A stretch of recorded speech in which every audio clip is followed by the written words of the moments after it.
Hi guys, I just was gonna see if you can hear this little clip here that I'm gonna play. If you can't, I'm gonna play it on my phone. So good morning to you. It's 8:59 a.m. Southwest UK. My name's Louis. I've got the camera angled over just to see if it is gonna allow us to listen to that clip. It's Spotlight Spy, brilliant YouTube channel. I'm trying to find some different clips to talk about the day Lisa Marie died, the timeline of all the hospital treatment that she was getting. And we're trying to get to the point where the decision was made to turn off the life support machine and who did that. From what I've seen, it was turned off by by next of kin. And according to Spotlight Spy, the next of kin was Priscilla. Some of you may think that it should have been Riley Q. But part of the reason I'm looking into the day Lisa Marie passed is because I'm getting a lot of comments from you guys that feel that the plug on the life support machine by Priscilla Presley and that Riley Q wasn't given the chance to be involved in the decision that got to that point. And many of you are thinking, because she put into an induced coma, she'd had some heart attacks, she had some very serious stomach things. I think she had had some kind of stomach bypass operation as well. And she was a very unwell woman. So we're just trying to get more of a feel of what happened around that day. But not just that, I did want to just go through the highlights of her life as well. And let's just get a more of a better feeling about Lisa Marie Presley. I'm going to press play. If it doesn't work, I'm going to use my phone instead.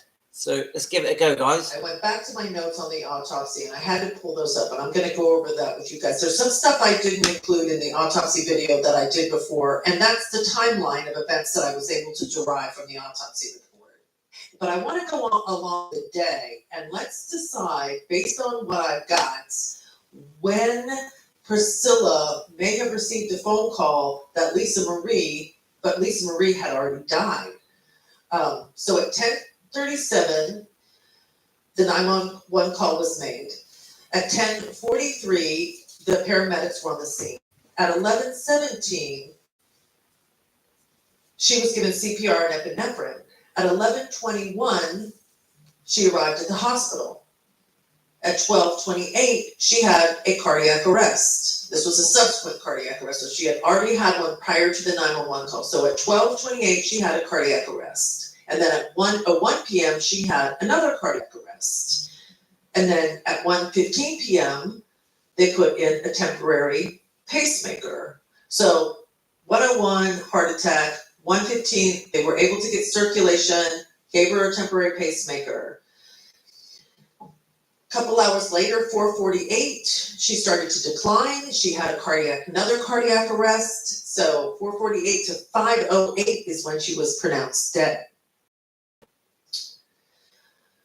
And according to TMZ was Johnny on the spot with all of this, guys. TMZ started recording the minute she arrived at the hospital, and they came on and all of that. And I do think that there was something that Priscilla said in between that time and not. But that in between that time and when Lisa Marie was finally pronounced dead. But they reported, they knew everything. They knew that 911 had been called. They knew that she had been given epinephrine. They knew about her subsequent heart attacks. And they also reported that somewhere within there, the family signed a DNR, and then she was pronounced dead. So right, I'm going to pause it just there. So they say the family signed a DNR. And I think that means that basically she is dead. Yeah, she's brain dead, and they want to get permission to turn the machine off. And this is the big thing that is really worrying you guys out there. Who made that decision to turn off the machine, to turn off the life support machine? was there a possibility that she could have come out of the coma? I'm no doctor. We don't know where we are with this, but also why was Priscilla the only one that made that choice if it was her? Because we still don't know 100% that Priscilla took the decision to turn the machine off. We'll just listen to a few more minutes and then I'll start going through my different bits. But if you're not able to hear it properly, please message me and I'll do it on my phone. Thanks, guys. So there was a do not resuscitate that was signed at the time, and she wasn't married to Danny, so if it was next to kin, that would have been Priscilla specifically. And there are many images of Priscilla going into the hospital, which would prior to 5 p.m. So why she is spinning a new story, I don't know, in regards to the fact that she says that she was notified after Lisa Marie had already passed away. With the details, Jen. That's right, Peter. Singer Lisa Marie Presley, daughter of Elvis Presley, is in critical condition right now in a coma after she was rushed to the hospital for cardiac arrest this morning. That was the update from TMZ just a couple of moments ago. Her mother, Priscilla Presley, shared the news initially on social media saying, quote, "My beloved daughter, Lisa Marie, was rushed to the hospital. She's now receiving the best care. Please keep her and our family in your prayers. We feel the prayers from around the world and ask for privacy during this time." Peter. I don't know what to say about this article. It's very unnerving to read that the first time she is going to come out and talk about Lisa Marie Presley's death, she already knew that Lisa Marie was having trouble 2 days prior. She doesn't say anything after that in regards to anything she may have done to check up on her, talk to her, check in with her, nothing. So if that was the last time she spoke to her, it was 2 days prior to her death, when Lisa Marie actually had to leave an event because her stomach was bothering her so much. Right, so let's just pause that there. So you can see where she's trying to get here. So don't forget, this is, just so you know, guys, it's Spotlight Spy, and we're trying to get at this number one point that you guys keep getting to about. Was it Priscilla Presley that allowed them to turn the life support machine off? So let's just keep playing. And then next it was the call that she had died. And then 2 weeks later, she was Johnny on the spot, filing with the court, trying to take back the trust, talking bad about Joe Weishenker, all the things that have got us today. Whereas now she's, on tour promoting her movie coming out. But guys, I am telling you, going back to that Hollywood Reporter, another part of that article that So you see where we're going, don't you, guys?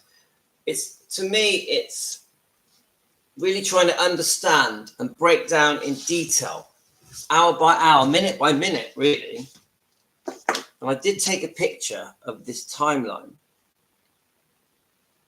So we've got at 10:37, there was a 9/11 call, which you guys can watch.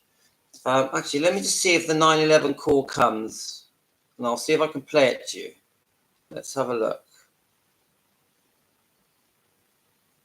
Because I'm learning as we go, guys. Lisa Marie Presley, 9/11 call. See if it comes up.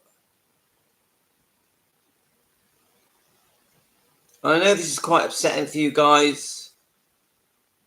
Right, let's have a look. This is the frantic 911 call as emergency crews raced to Lisa Marie's house to save her life after a cardiac arrest. The distraught housekeeper struggling to help the dispatcher. But the closest street on the corner, is it Providence Drive? I really don't know. Oh, no. Yeah. Is there someone there with you right now? Yes, he's trying to. Okay, can you hand him the phone? That's when a man believed to be Lisa Marie's ex, Danny Keough, who had been administering CPR, took the phone. Hey, sir, listen, paramedics are already on the way. I just want to make sure I have the right location. I have no idea where they're at right now. Over. I think they're here. Paramedics revived Lisa Marie several times before rushing her to the West Hills Hospital, where she died after another cardiac arrest. The shocking events unfolded just 2 days after we talked to her at the Golden Globes. Hi, Lisa Marie. So, how you doing, my love? very shocking, but let's just keep going. I want to see if there's a more of a clearer. Right, here we go. LA Fire Number 55. What's the address to emergency? I don't know what the fuck happened. How about? Yes, but the closest street on the corner is. I don't know. It's what is it here? I really don't know. Isn't that Ma'am, I'm sure this is. Is that correct? no? It's not. Oh, no. Ma'am? Is there someone else there with you right now? Yes, he's He's fine too. Okay, can you hand him the phone? Because I can hear him a little bit better than I can hear you. Hi. Hello. Okay, sir. Listen, paramedics are already on the way. So that they need to get in there? No, there's a security gate on the neighborhood, but it's other side of the roof. Okay, Ken. Okay, just want to make sure I have the right location. How far is it? I have no idea where they're at right now. So over. I think they're here. Okay, are they there with you? Okay. Okay. All right, thank you. Bye-bye. Okay, well, I'm not sure how well you can hear that, but it is very upsetting when you know what's actually going on. So let me just go back to that timeline. So then we've got the paramedics are on the scene at 10:43. Then CPR and epinephrine is given to her. Lisa Marie. So 11:17, that's when she gets the CPR. 11:21, Lisa arrives at the hospital. By 12:28, she's in VFib arrest. By 1:01, another VFib arrest. And then by 1:15, circulation achieved and temporary pacemaker fitted. And this is another point you guys keep bringing up, that a pacemaker was fitted. And some of you are saying that because of the rules with Scientology, where they have strict rules about whether or not you revive people. This is from your comments, guys, that you don't think that she was given the correct medication to keep her alive. This is from the comments. So then there was a VFib arrest at 4:48, and then at 5:08 she was pronounced dead. So there is another, let me just find it for you guys. You guys recommended to me, let's see if I can get it to come up, someone who has done a news report. I'm not sure if it's going to come up. Oh, here we are. It was on Dearly Departed. She was transported to the deceased. Right, let me just being shown at the Golden Globes, and most people a little over. So his site is called Dearly Departed. Not that I think it was Stacey. Home in cardiac arrest. A return of. Right, let's just turn this up. I'm just reviewing on this. Not that long ago, she was found home in cardiac arrest. A return of spontaneous circulation was achieved, and her stomach was severely distended. An X-ray showed ischemia, ileus, which is I've written this down. It describes a variety of conditions that occur when blood flow to your intestines decreases. Ischemia can be due to fully or partially blocked blood vessel, usually an artery, or low blood pressure leading to an overall reduced blood flow. Intestinal ischemia can affect your small intestine, your large intestine, that would be your colon, or both. And ileus also is the lack of movement in the intestines, providing blockage of food. So the stuff that goes in is supposed to come out the other end, but it didn't. It was blocked. And she went back into cardiac arrest. So, I mean, that's just really worrying. So, you know, I've watched quite a lot of this, and there's a history there. She's had quite a few operations. She's had her ovaries removed. She's had a gallbladder removed. She had this very serious operation. I think it's called a bariatric. Is it bariatric operation that I think the main point is that it makes the stomach tiny, so you can only eat a very small amount of food. So it's obvious that seriously trying to lose weight. It doesn't say the year that the operation happened. So for such a young lady, she'd had a lot of operations, a lot of problems health-wise. Let's watch a little bit more. And death was pronounced. The toxicology was positive for acetaminophen, which is like a Tylenol, like a painkiller of some sort. The detective homicide sergeant says, I was assigned this case at 9:15 on the 13th, the next morning. Forensic attendant Gus Valdivia transported the decedent from the hospital to the medical examiner at 10:10 a.m. the next day. The location, again, the West Hills Hospital Center. There was no, it said under injury, they have to report any injuries. This is unknown. Reported history of over-medicating. On the morning of January 12, 2023, the decedent was not feeling well and had complaints of abdominal pain. Her ex-husband then took her children to school, and when he returned, he found her unresponsive. He called 911 and began CPR. So we know about that. So I'm not sure if you guys know, but she was living with Danny Q. Obviously he was taking the kids to school and stuff. And even though they had split up, she had said many times that was one of the biggest mistakes of her life was splitting up from Danny Q. He does seem like a lovely man, and I'm not sure what circumstances led up to them splitting up. I got a feeling it was her meeting Michael Jackson. Put me right, guys. But she massively regrets it. So he was really there for her, Danny Q. He really was. And he tried to revive her. But let's just go past this phone call and then we'll see what is said. Per the initial deputies at the scene, no obvious paraphernalia or narcotics were found. She had no reported recent injuries or accidents. She had no known medical history. She reportedly had a history of unspecified drug use in the past and had been sober for the past few years. Foul play is not suspected. On the 12th, she was found unresponsive by her ex-husband at approximately 10:15 after about approximately 10 to 15 minutes of downtime. The ex-husband called 911. I know this is repetitive, but I'm reading the document. Paramedics arrived at the scene approximately 10 minutes and were able to achieve the return of spontaneous circulation. She was transported to the hospital via ambulance and arrived at 11:21 a.m. She was seen to have a... That was interesting because, he's clearly saying they did manage to bring her back to life, really. Isn't that what they're saying? And they use the word circulation. So 100% there was a chance that she could have survived this horrible episode that she's going through. Let's just keep listening. Severely distended abdomen, which was rigid.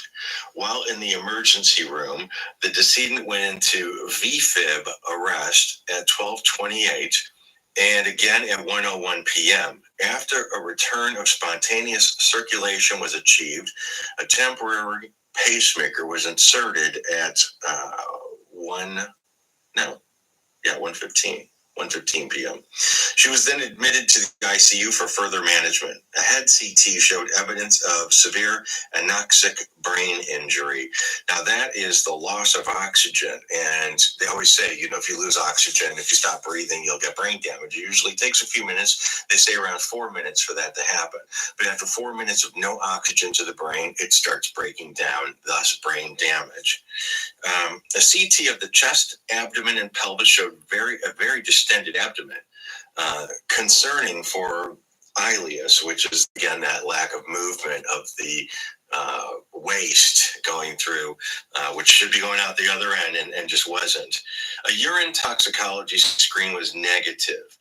The decedent was also found to have severe metabolic acidosis, that's way too much acid in her system.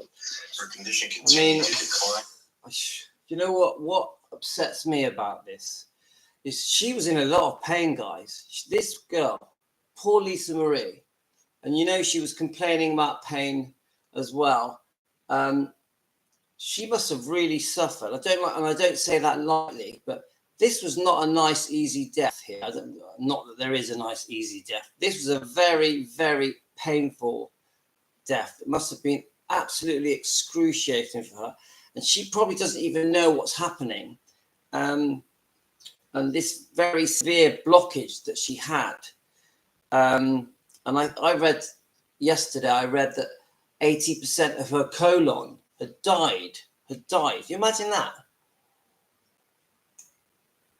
I don't understand these things that well, but I wouldn't wish this on my worst enemy. Poor girl.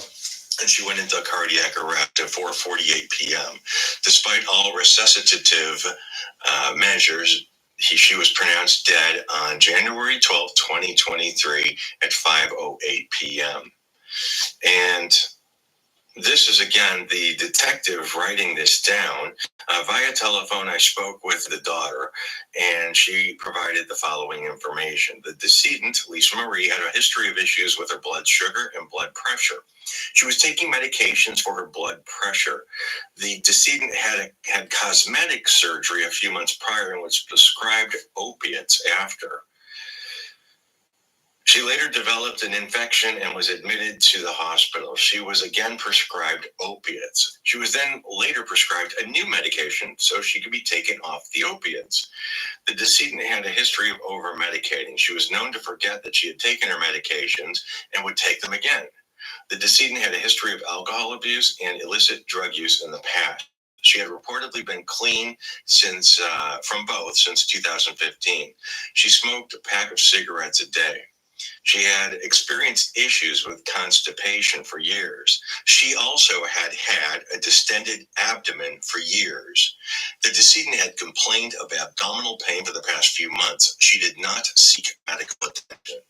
She also had complained. Well, she did not seek medical attention, that is very worrying. And remember, because when he's going through information about Lisa Marie there, and I just see a very depressed, unhappy person that is trying to fix herself. So she's trying to lose weight. It said that she'd had cosmetic surgery, and the operation for her to lose weight was very severe. It was, I'll tell you now, I wouldn't let anyone get inside me and start cutting me up so I could lose weight. So it was obviously very important to her how she looked and to get her weight down, and whatever she did cosmetically.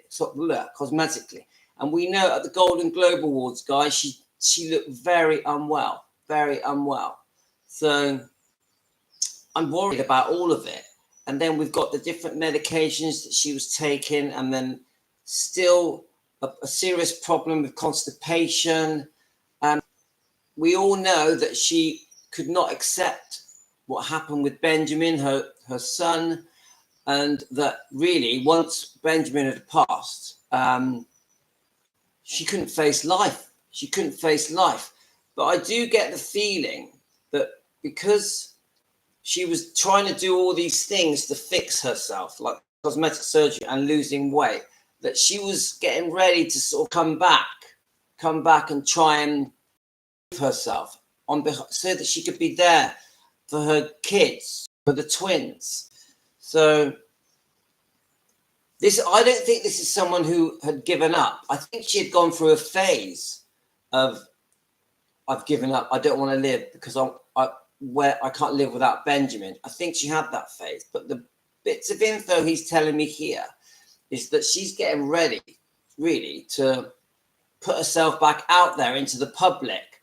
But she was just so unwell. And I'm not sure what caused her stomach to be, the word I think they used was a distension in the stomach, in the bowel or whatever. Why was she so unwell? Why was she so ill? I know she'd had a history of drugs and alcohol, but I could see that she's had her ovaries removed, a gallbladder removed. But why was she so unwell? Feverish and vomiting and or feeling nauseated for months. On the morning of January 12, 2023, she had complaints of severe abdominal pain. The family has no suspicion of this being a suicide. The scene description, death had occurred at a hospital, therefore no coroner scene investigation occurred. So if they were at home, if she died at home, you would naturally look around the room to see if something happened, pill bottles or weapons, whatever. Since it was in the hospital, they didn't have to do that. The body examination, she is an adult Caucasian female who was viewed on a table at the Forensic Science Center. she was nude.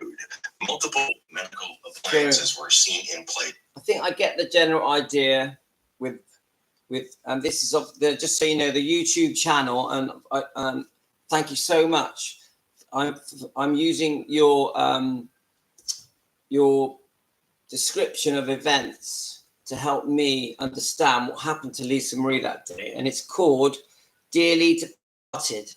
Dearly Departed. Let me just click on it. So the actual long name is Dearly Departed Tours with Scott Michaels. Dearly Departed School with Scott Michaels. Dearly Departed. Can you see that? Dearly Departed Tours with Scott Michael. Let's go a bit closer. And your channel is excellent. Really recommend this channel. It's brilliant. And also the other channel, which is, let's just find it, which is Spotlight Spy, which I've mentioned to you guys many times. It's just really good. Really good. For some reason, she has stopped making videos on YouTube, but she's excellent. Let's just play one little more section of it, and then we're going to go into other stuff. It was the call that she had died, and then 2 weeks later, she was Johnny on the spot, filing with the court, trying to take back the trust, talking bad about Jill Weishanker, all the things that have got us today. Whereas now she's, on tour promoting her movie coming out. But guys, I'm telling you, going back to that Hollywood Reporter, another part of that article that really unnerved me. And if you're going to see the movie, think about it like this. It says it opens up with a 14-year-old living in his world, trying to fit in, going to Graceland, and attending high school. And, all I could think of after that was, aren't you lucky you got to live in Graceland and actually go to high school? Because Lisa Marie didn't go to high school. Lisa Marie was sent off to boarding school. Yeah, she was sent off to Scientology, the poor thing. And she's making a good point, isn't she, Spotlight Spy? She's basically saying you had this normal high school life, but poor Lisa Marie had that taken away from her when you chucked her into Scientology. She has a good point, and going to Scientology when you're that age must have been very scary. As far as I can pull from the records, that boarding school was actually a Scientology boarding school. And this road, I think it's called, how does it called? Castle Canyon Road, right? It goes up into the mountains, and so she's describing at the end of the road, yeah. There is a camp, a kind of school, they told us. Other people say it's not only a school, it's a kind of concentration camp where they are arrested, where they were arrested. And there are a lot of people who told what happened there, what happened with the people.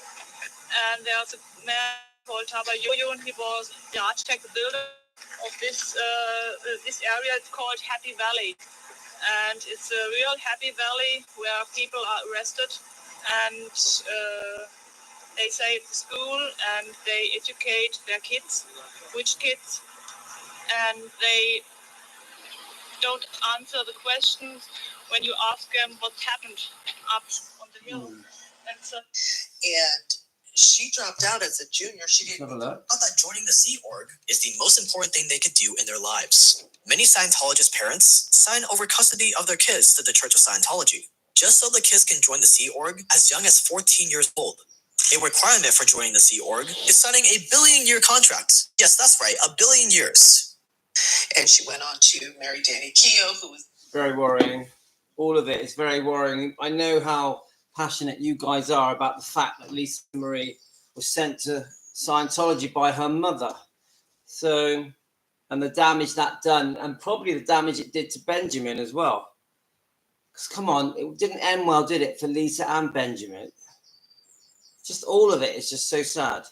So let me just, I took a few pictures of things. I just want to read a little bit of the timeline, but then what I was going to do was just talk about Lisa Marie for a bit. So on here it says, on January the 12th, 2023, around 10:30 a.m., Lisa Marie Presley suffered cardiac arrest at her home in Calabasas, California. Her heart was restarted after a CPR was administered en route to West Hills Hospital in Los Angeles, but she died later that day, age 54. I mean, 54 is too young, guys. It's too young. So then we have to do with the autopsy. The Los Angeles County Medical Examiner says the autopsy results showed that Lisa Marie Presley died from a small bowel obstruction on January the 12th, 2023. So, and she was getting pains and she did not seek medical help. I think this was a massive mistake. But I'd like to know why she was having these abdominal pains. And was it because of bariatric operation that she'd had to reduce the size of her stomach so she could lose weight? Because if it was, there's a lesson to be learnt here, guys. Don't start having operations with your internals to lose weight because you're risking your own life. That's how I see it. It's also been noted that there were warning signs in Lisa Marie's health, including heart issues, long-lasting fevers, nausea, abdominal pain, and vomiting. Unfortunately, I'm going to have to say that some of this stuff, I don't like to say it, with Lisa Marie Presley, was self-inflicted. There is obviously a big intent here to lose weight, and it worries me, guys. It worries me. So Lisa, right, so let's have a look. So Lisa Marie, the only child of rock and roll legend Elvis, died of a bowel obstruction. It says here, Angeles County Court Medical Examiner Office said that the obstruction was the result of an adhesion caused by a weight loss surgery that she underwent several years earlier. I'll say that again. The obstruction was the result of adhesions caused by the weight loss surgery she underwent several years ago. I don't like it. I don't like it. I wish she hadn't have had that surgery. Wish she hadn't have done it. So I just find that upsetting. Anyway, what I thought we could do is just, while we're here, I mean, it isn't clear. I will say this, that the things I've watched, it isn't clear who actually gave permission to turn the life support machine off. The only thing I can see on Spotlight Spy's YouTube channel, which is great, by the way, and thank you, Spotlight Spy and Dearly Departed. Thank you both for because I've used some clips from your YouTube channels. Is that in Spotlight Spy, when they do the timeline, there is the point where it was asked that next of kin make the decision to turn off the life support machine. Now, who the next of kin was is debatable, because some would say it was Priscilla being the mother. Some would say it was Riley, her child, because she was over 18, over 21. So it isn't clear that Priscilla made that decision. You guys, if you find more information, please let me know who you think actually did give permission to turn off the life support machine. And it'd be very interesting. Right, so let me just, I found a clip here, which I thought was interesting. In me to sort of scan through her life from being a young child and just the highlights. So it starts off just talking about her. So it says, Lisa Marie Presley, the daughter of famous rock singer Elvis Presley, passed away on January the 12th, shortly after the Golden Globes, which she attended as a guest alongside actor Austin Butler. Lisa Marie had an astounding legacy in music world, following the footsteps of her father. In honor of Presley's life, here is a timeline of her career and her successes. On February the 1st, 1968, Lisa Marie, the only daughter of Elvis Presley, is born. In 1985, Priscilla published the book Elvis and Me. And you know my views on this book. This book has been, the truths have been confused with, it's more of a, how can I say it? It's more of a fairy tale. It's not all true in this book. It's Priscilla's point of view, her version of history, not actual history, her version. So there's many things in this book I think are not the actual truth, in my opinion. Right. Elvis and Me, reflecting on her daughter's birth, saying that the nurse brought her into the room and I cradled her in my arms. She was so tiny, so beautiful.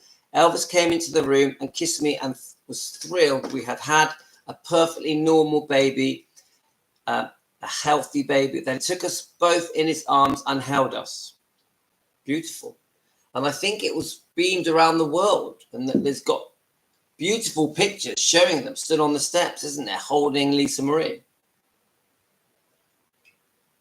And I think she's still sporting the beehive hairdo, which is another thing we talk about, guys, because we're giving the impression that it was forced on her because Elvis was controlling and grooming. But no, she really wanted that hairdo. She loved it. She also in interviews has said that she loved the heavy makeup. She loved it. This wasn't Elvis forcing anything on her. She wanted it, and she has said it in interviews.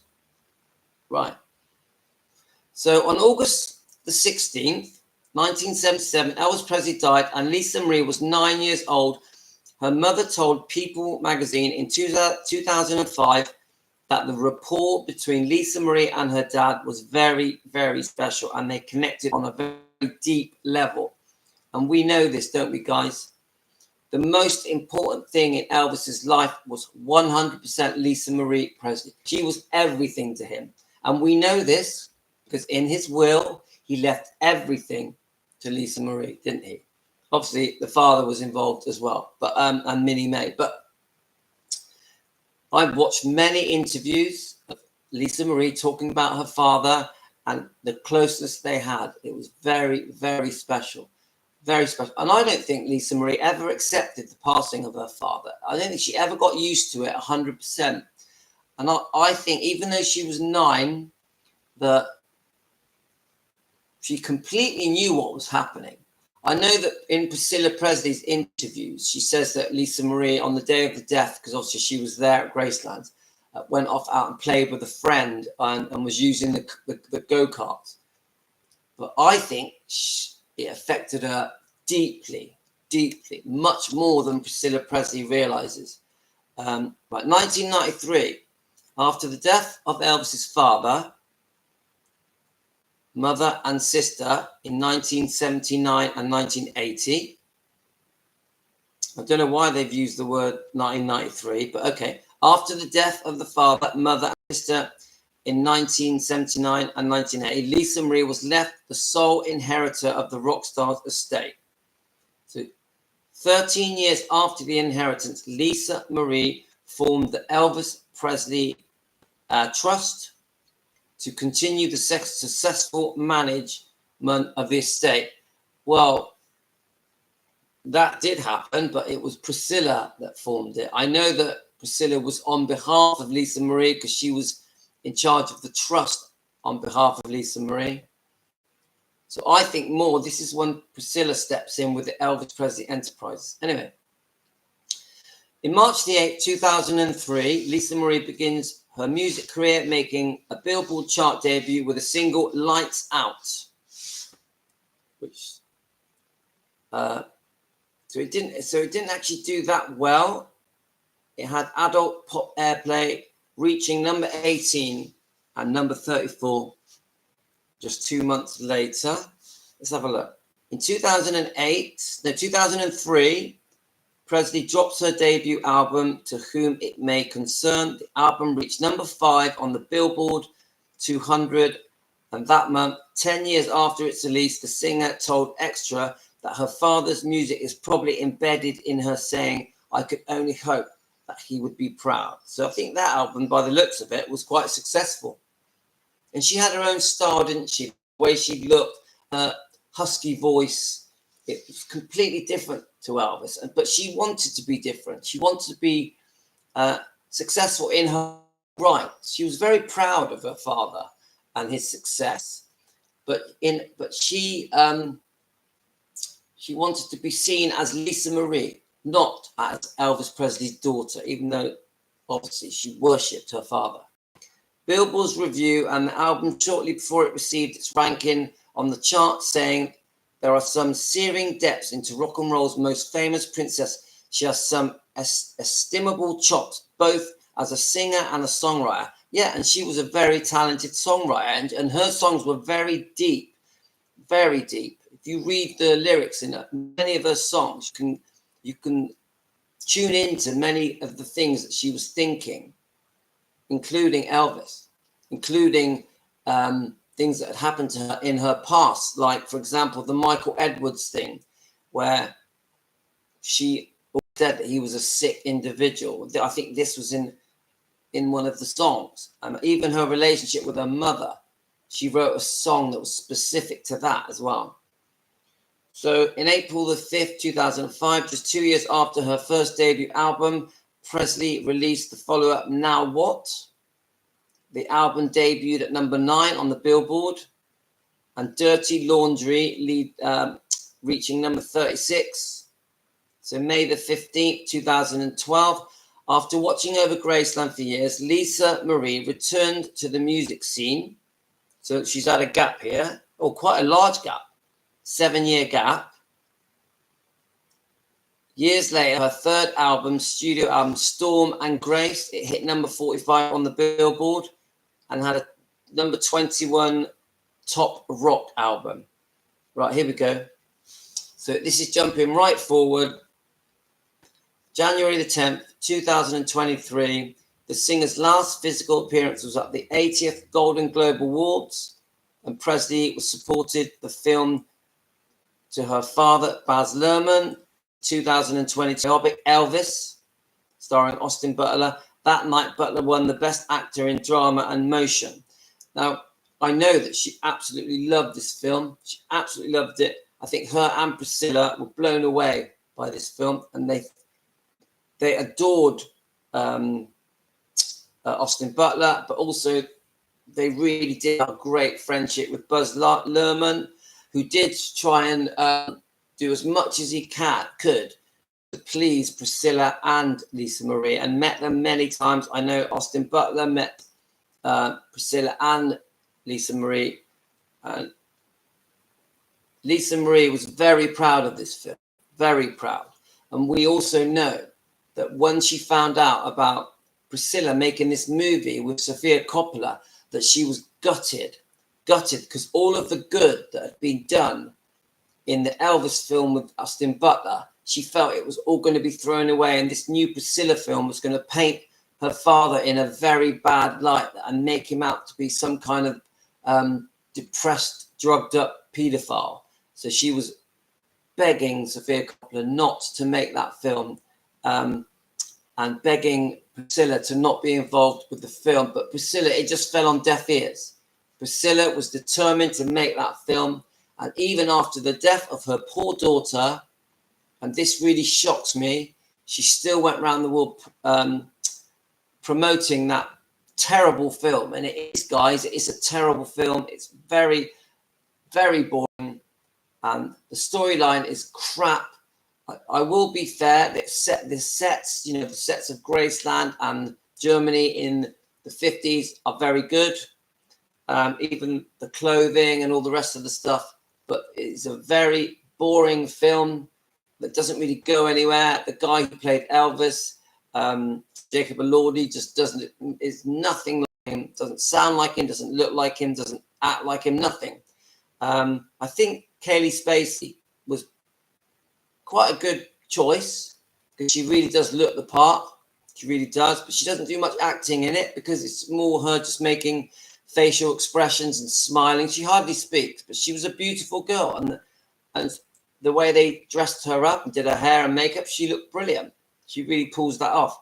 But the film did just make Elvis look bad. He made him look like a depressed druggie that was unfaithful, but did not care about Priscilla, had no time for Priscilla, and basically she was this victim and this prisoner stuck at home waiting for him, and that she had done no wrong at all, did nothing wrong in the relationship, which is rubbish, complete rubbish. Because the truth is, within a year of the marriage, she's been unfaithful to Elvis. This is just after Lisa Marie was born, and I can't think of anything worse you can do to Elvis than be unfaithful to him just after you've had his baby. I can't think of anything worse. And when she's being interviewed, we've all seen these interviews, not a mention of it, not a mention of the fact that a year-ish after the wedding, this beautiful wedding that we've all watched, that she's off with another man, the dance instructor, Steve Peck. It's beyond me. I don't get it. It's one of the most cruel things I've ever heard from anyone, ever. And Elvis had to endure that. And unfortunately, a leopard doesn't change its spots. And within a couple of years, she's off doing it again with Mike Stone. So it's pretty bad, guys.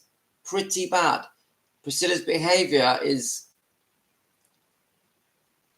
unacceptable. And people try to excuse things by saying, oh, well, Elvis had some affairs, you know. Or there was, you know, Elvis was 10 years older. But actually, if you really try and break down all the things that Elvis did with other women, you'll be surprised. There's a different story to it. There's a different story, because the first 2 or 3 years that Elvis was sort of, I wouldn't even say seeing, but when their friendship was growing closer, Elvis classed himself as a single man. And then you've got, obviously, the obvious one that people always mention is Anne Margaret. Elvis really was single, semi-single.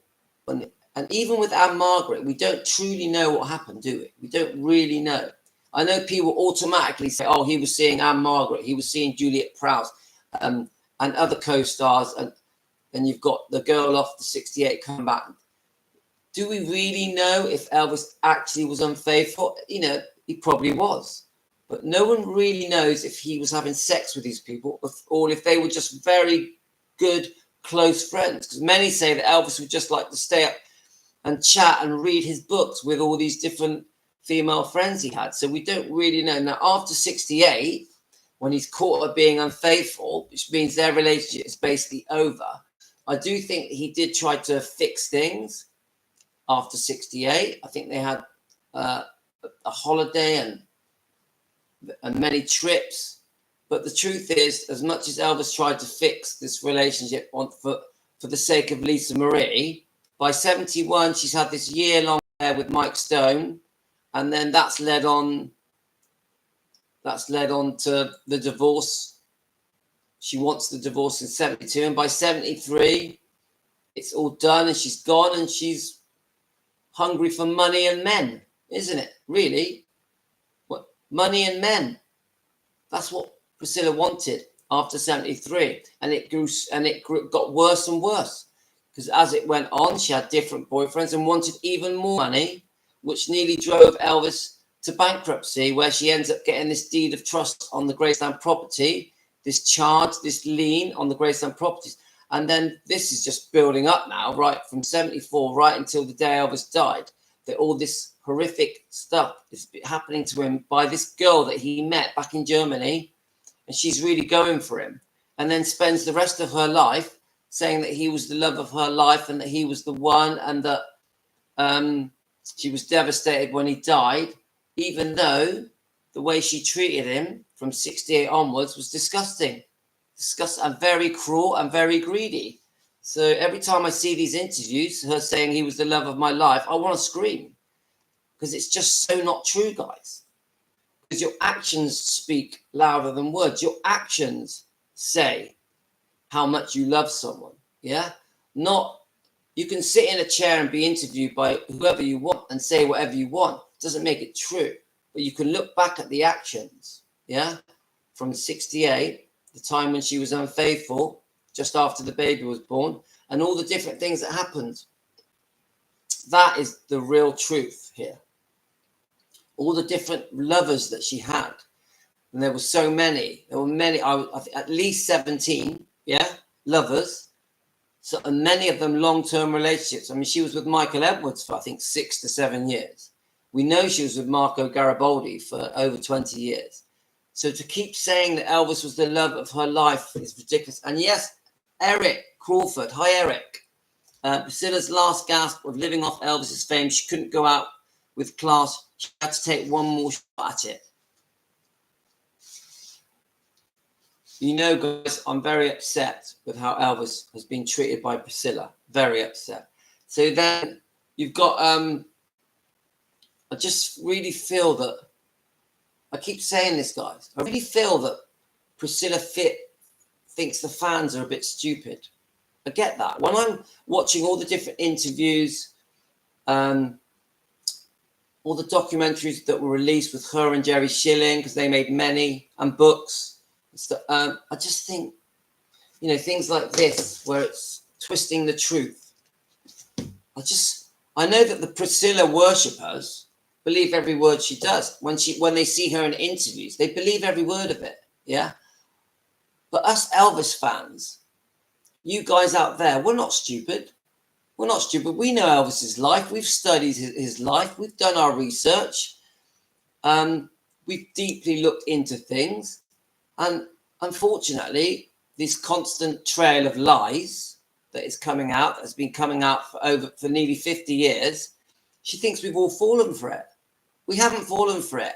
I do think the majority of the public that are not Elvis fans have fallen for it, because you ask a non-Elvis fan anything, and the first thing he'll say is that Elvis treated Priscilla very badly, that he was seriously unfaithful to her, that she was a victim, that she was groomed, that she was a child, and that she had a terrible life at Gracelands, and everything was Elvis's fault, and Priscilla was an innocent victim. That's what they'll say to you, but it's not true. It's a lie. And unfortunately, us as Elvis fans, we're trying to change people's minds and get them to see the truth. And not many people want to know. People don't want to listen. They're used to how they've been taught. Hi, Matt. Hi, Teresa. Good morning to you. I'm trying to do a live about Lisa Marie Presley, and obviously the day she died, but also we're talking about her life and her closeness to her father. Just a general live stream about Lisa Marie Presley. You know, I've tried to look at the timeline on the day she died. We're trying to work out who unplugged the life support machine, just things like that. It's a bit of a chat about Lisa. I know you guys are gutted for Lisa Marie Presley, and you all love Lisa Marie Presley in the same way that you love Elvis. I know that. So, yeah, so that's the end of that particular clip. So, let's see if I can find another one.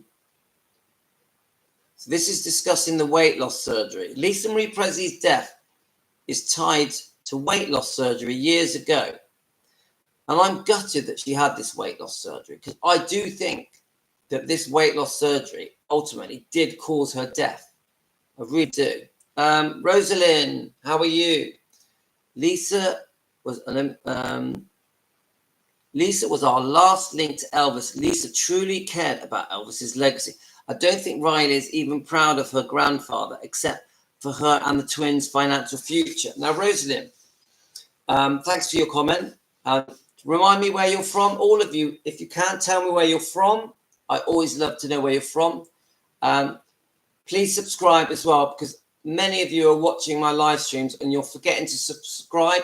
Please subscribe and hit the notification bell, because it will get you to be reminded when I'm posting my live streams. It means a lot to me as well. And if you want to join the channel, just click on join. So this is talking about the operation she had, which I think helps her lose weight. I think it's called a bariatric procedure, I think. Lisa Marie, the only child of Elvis and Priscilla Presley, died from complications of a small bowel obstruction, according to LA County Medical Examiner and the autopsy report obtained by the time she was 54. The obstruction was in the form of a strangulated small bowel caused by adhesions that developed after a bariatric surgery years ago. And I don't know what year she had that surgery. I will look it up. The report said that this is a known long-term complication of this type of surgery. But I have watched a few things. And even though you do get these complications with this bariatric surgery, it is not common to die from it. Dying from this kind of operation is very rare, very rare. According to the Mayo Clinic, bariatric surgery is the collective name for a group of surgeries as a gastric bypass. So basically a gastric bypass, yeah? That involves making changes to someone's digestive system to help them lose weight. And I just don't like that, guys. Don't do it. If any of you are thinking of losing weight, don't go down the road of having your internals cut up, guys. Don't do it. I lost weight using the carnivore diet, and it worked for me, the carnivore diet. I didn't have to have any operations. I just changed how I ate. I stopped eating sugar and bread and pasta, and that sorted me out, guys. Changed my health, made me lose weight fast. Highly recommend it. A toxicology report revealed that Presley had therapeutic levels of the opioid oxycodone, along with evidence of quetiapine and buprenorphine, but noted that the medications did not contribute to her death. The report was found no evidence of foul play and deemed that she died of natural causes. Well, that isn't natural causes. You think about it. She's had this very serious bariatric surgery. It's obviously helped her lose weight, but I think she'd lost too much weight and she didn't look well. But not just that, the complications from that surgery have been giving her pain for years. So because of it, she was on medication. She was on opiates, opioid, whatever, opioid. I can't even read it. She's definitely on very strong medication, which the bottom line can't be good for her, which must have serious side effects. And these strong medications are to try and ease the pain because she was in severe pain. Yeah. It's very sad. It's very sad. It makes me sad that her wanting to lose weight led and making this decision to lose weight by having a serious operation on her stomach, on her internals, led to her one day dying at the age of 54. It's just so sad to me. So sad. She obviously had a lot of pain. She had an excruciating death, guys. And I don't like saying this, but it's true. Do not have these operations, guys. Really don't do it. Presley died on January the 12th at West Hill Hospital after suffering a cardiac episode near Cala Bay. And hours after she was hospitalized, her mother, Priscilla Presley, publicist, announced the sad news. It's upsetting, guys. And I wish that she just did not have that operation. I just keep saying it to myself. I wish she didn't do that. And I know that they say she had a cardiac arrest, but the bottom line is it was caused by this blockage, wasn't it? This blockage here. And one report I've read was that 80% of her colon had died. Yeah, so this pain she's been getting must have been happening for months and months, if not years. Priscilla Presley and the Presley family are shocked and devastated to the tragic death of their beloved Lisa Marie, the statement said. They are profoundly grateful for the support and love and prayers from everyone and ask privacy during this very difficult time. And I think that was released by Priscilla Presley. And I know, guys, you've got very strong feelings. And a lot of you think that Priscilla didn't care about Lisa Marie. And some of you even think that with Scientology and Priscilla together, that they wanted that life support machine turned off. Now, these are very extreme views, very extreme views. So you guys are entitled to have these thoughts. But I will still say this, that it's no matter how well you get on with a father or a mother, we've all had complicated relationships with our parents, you always do love them. You do love them. And I will say this, that Priscilla does love Lisa Marie. She doesn't know how to show it. She has no idea how to grieve. Yeah. The public are so upset that Priscilla has just got on with her life and carried on making money around the world and pushing her career, and the release of the Priscilla movie and promoting that when she knew Lisa Marie didn't want it made. And she's signing these stupid autographs for $200. She's still making massive mistakes, Priscilla, really making stupid mistakes. I think almost daily, yeah? Because she should be with Harper and Finlay, shouldn't she? That's where she should be. She shouldn't be running around the world trying to make money and do personal appearances. And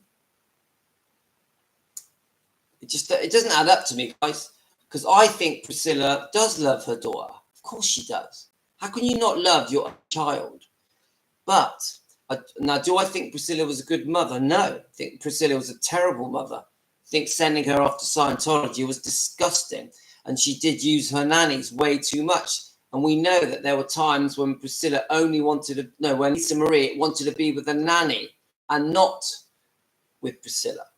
And I read a story earlier that when they took that famous picture of them sat on a chair with Lisa Marie and Elvis and Priscilla, the nanny was there, and when Priscilla was trying to take the baby, Lisa Marie, and sit her on Elvis's lap to take the picture, she was screaming for her nanny. And I also read that Priscilla didn't like it, got quite jealous, and actually sacked the nanny. Is this true? Is this true? Did Priscilla sack the nanny because Lisa Marie loved her so much? I would just defend Elvis to the end. I'll always and forever. Thank you, Louis, for defending Elvis from Tennessee. Hello, Tennessee. Yes, close to Elvis. We like that. And of course you will, and so will I. We'll do it together. Eric, I think Riley is starting to realize that he loved her grandfather truly and is to give her time. I think she's undergoing an education of learning about running his estate. Eric, hi. Yes, Eric, she does play the poor widow, doesn't she? She does. She's been playing that card, even though we know she's not a widow. She never was his widow. If anything, she went running down the road with Mike Stone with bags of money, cheering with Lisa Marie at hand, didn't she? So, Eric, just tell me where you're from, and nice to meet you, Eric. So we've got Teresa. Okay, yeah, thanks, Teresa. We always will defend Elvis forever. We always will. Priscilla was no good mother to Lisa. She had no right to put Lisa in that cult and ruin Lisa's life. She never wanted Lisa around. And I understand your point. You're basically saying that Priscilla's career came first. Her boyfriends came first. Making money came first. And sometimes some of the things I'm reading and on your comments and different interviews and different biographies, etc., on YouTube, different interviews, you do get that impression that her career came first. And Lisa Marie, it seemed like she was just in the way and she wanted to get her out of the way, which is where Scientology and the nannies come along. So I totally understand what you're saying. And the thing is, you've got a dilemma because there's many interviews in the early years where it looks like Priscilla and Lisa Marie are getting on very well, and you also see Lisa Marie praising Scientology. She actually says, I've seen the interviews, that she feels that Scientology kept her on the straight and narrow. Yeah, it wasn't really until later, I think around 2016, that Lisa Marie had had enough and was out of Scientology. Is that the right year? I might have got my year wrong. And this wasn't this to do with the Barry Siegel and Priscilla secretly plotting to take over Elvis Presley Enterprises and remove control from Lisa Marie so she couldn't spend all the money, so that Barry Siegel and Priscilla could have a very high salary, like $1 million and for Priscilla and $500,000 for Barry Siegel. And when this was all found out, and I think all the documents are out there if you want to find them, Priscilla got rid of Barry Siegel and sued him, did a lawsuit against Barry Siegel, and won the lawsuit. And then Priscilla Presley was selling properties to try and pay back her daughter because she was worried that Lisa Marie was going to do a lawsuit on her own mother and she would have to face that embarrassment. So this underhanded double plot, you know, cunning plot that Barry Siegel and Priscilla Presley came up with secretly behind Lisa Marie's back is disgusting, and it was foiled by Lisa Marie, because Lisa Marie ain't stupid. And then they didn't speak to each other for 8 years. Yeah, so there was definitely a feud there, guys, a massive feud, and all over money. So I totally agree with that comment that she puts herself first, everything else second. Right. Presley is survived by her mother, her oldest daughter, actor Riley Q, and her 14-year-old twins, Harper and Finley Lockwood, whom she shared with ex-husband Michael Lockwood. And there's a whole story there, isn't it, with Michael Lockwood, that poor Lisa Marie had found images on, I think, his PC or his laptop of young girls. And as soon as she saw these images, she wanted him gone. She wanted him gone. But there's also a story that Priscilla sided with Michael Lockwood on the divorce. I wonder why that was. I don't know all the facts. It was never proven, and he was allowed joint custody with the kids. So who knows, guys? I don't know much about Michael Lockwood. He's not popular with you guys. I can tell from your comments. You're not fans of Michael Lockwood. But he is still with the twins, isn't he? So there's a whole video in that, in just that itself. Michael Lockwood, we're going to have to look into him. And Lisa Marie, I think he was originally a band member. I don't really know much about him. I think they were together for a few years. I mean, those twins are beautiful. So at least the twins came out of it, didn't they? So that's for another live stream, guys. I do want to look into these people because I do think it tells us a lot about how Priscilla thinks, how Lisa Marie thinks. So it's going to happen, guys. Presley was born 1st of February 1968. So Lisa Marie was born 1st of February 1968 and was the sole heir to her father's Graceland. Of course, we all know that.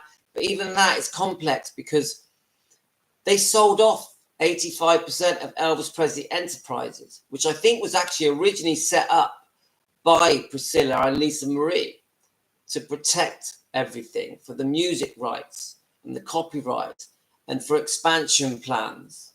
But in the end, I feel that Priscilla Presley used Elvis Presley as a way of getting a lot of money, making a fortune from the Elvis Presley phenomenon.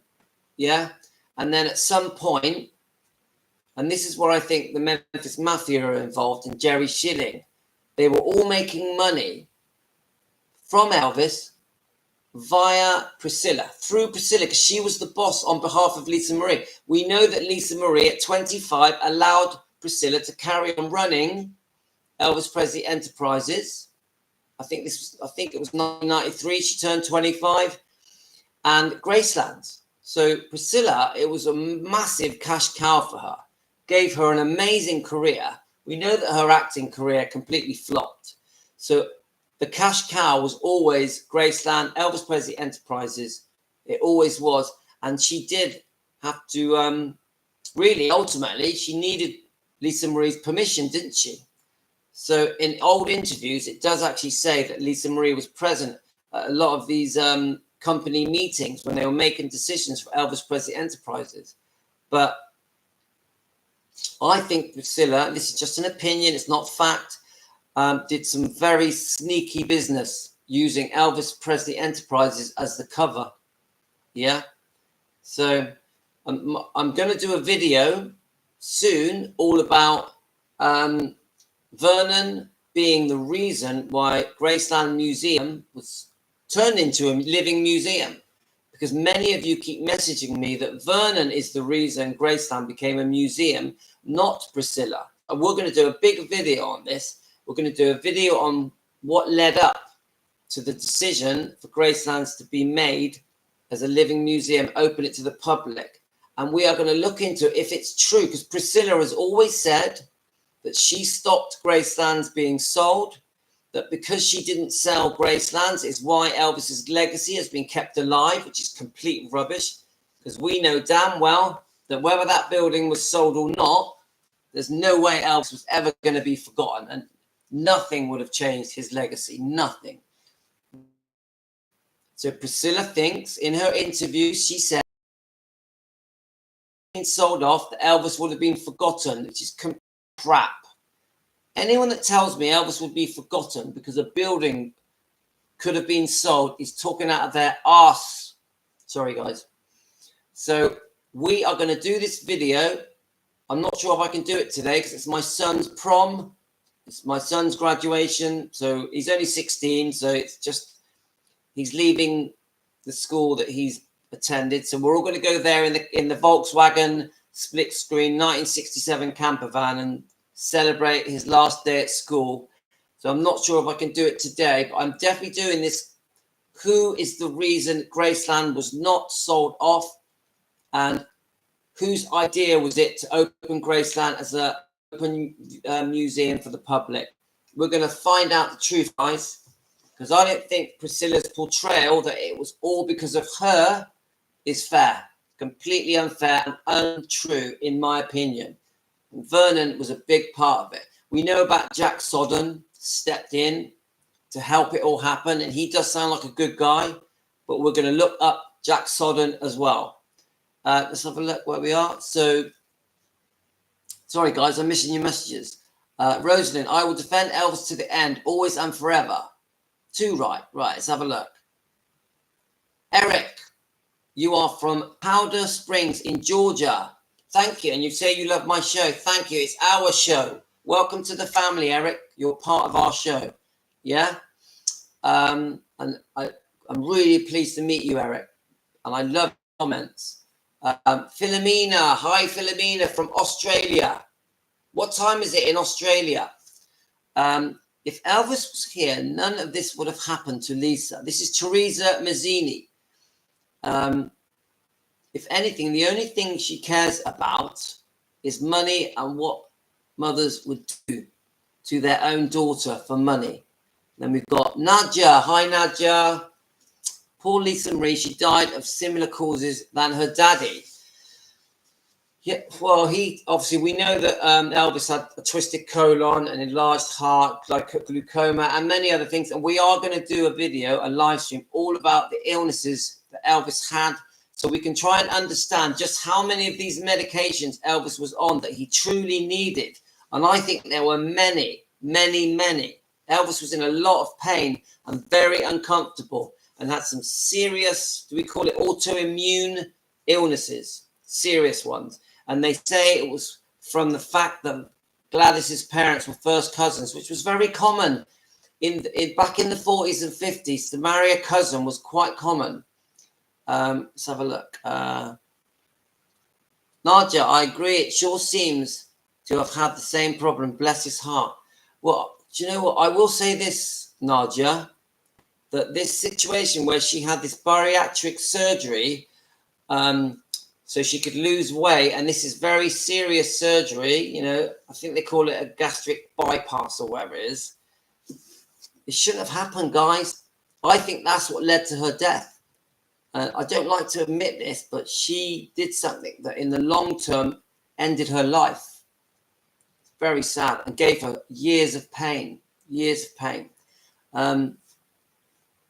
Yeah, I think the Vernon Priscilla video idea, trying to find out who truly did save Graceland and launch Graceland for the public, and who should take credit for it is important with the fans. Thanks, Eric. First person little Lisa called when her daddy, yeah, she was closer to Linda Thompson. She was. Priscilla was off doing her own thing, wasn't she? Doing her modeling and promoting her hair products and fragrances. And she had her little shop, Biss and Bow, her little clothing shop. And then she quickly went on to do, you remember that program, Amazing Animals? She was co-presenting that with the guy off Rocky. So she was a busy girl. She was career-minded. She wanted to be an actress. She wanted to be famous. She loved attention. She did. She did. And I think she's still the same now. I think she still loves attention. Big time. Big time. Priscilla could have taken back her maiden name once Lisa age became legal. Well, Nadia, this is the complicated thing.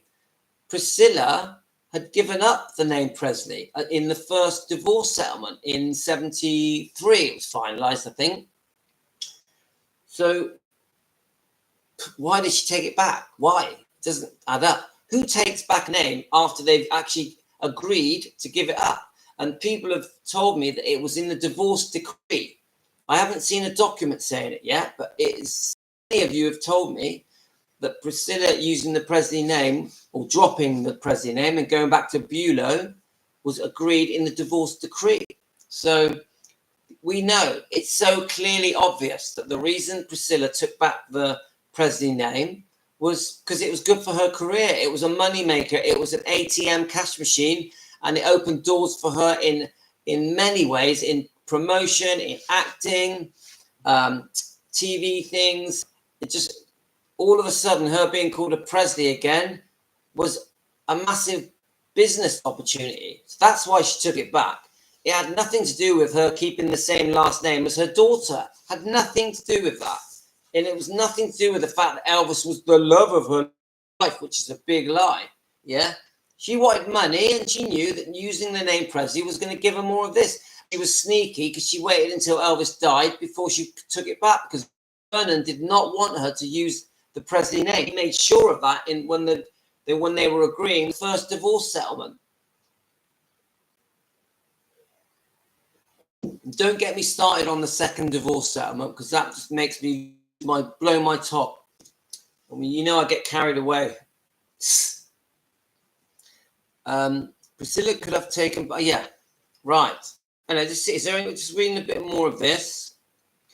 Presley's cause of death was revealed weeks after Q a petition to take over as the sole trustee of her mother's estate. Yeah. And you guys are very passionate about this, that when Lisa Marie died, I don't think it was even weeks. I think it was days. Was it days, guys? When Priscilla filed a petition because she felt, remember this, guys, Priscilla felt that she should have been a joint trustee with Riley Keough. Now that is unheard of. A joint trustee with Riley Keough on behalf of Gracelands and 15% of Elvis Presley Enterprises, because that's not how it works, Priscilla.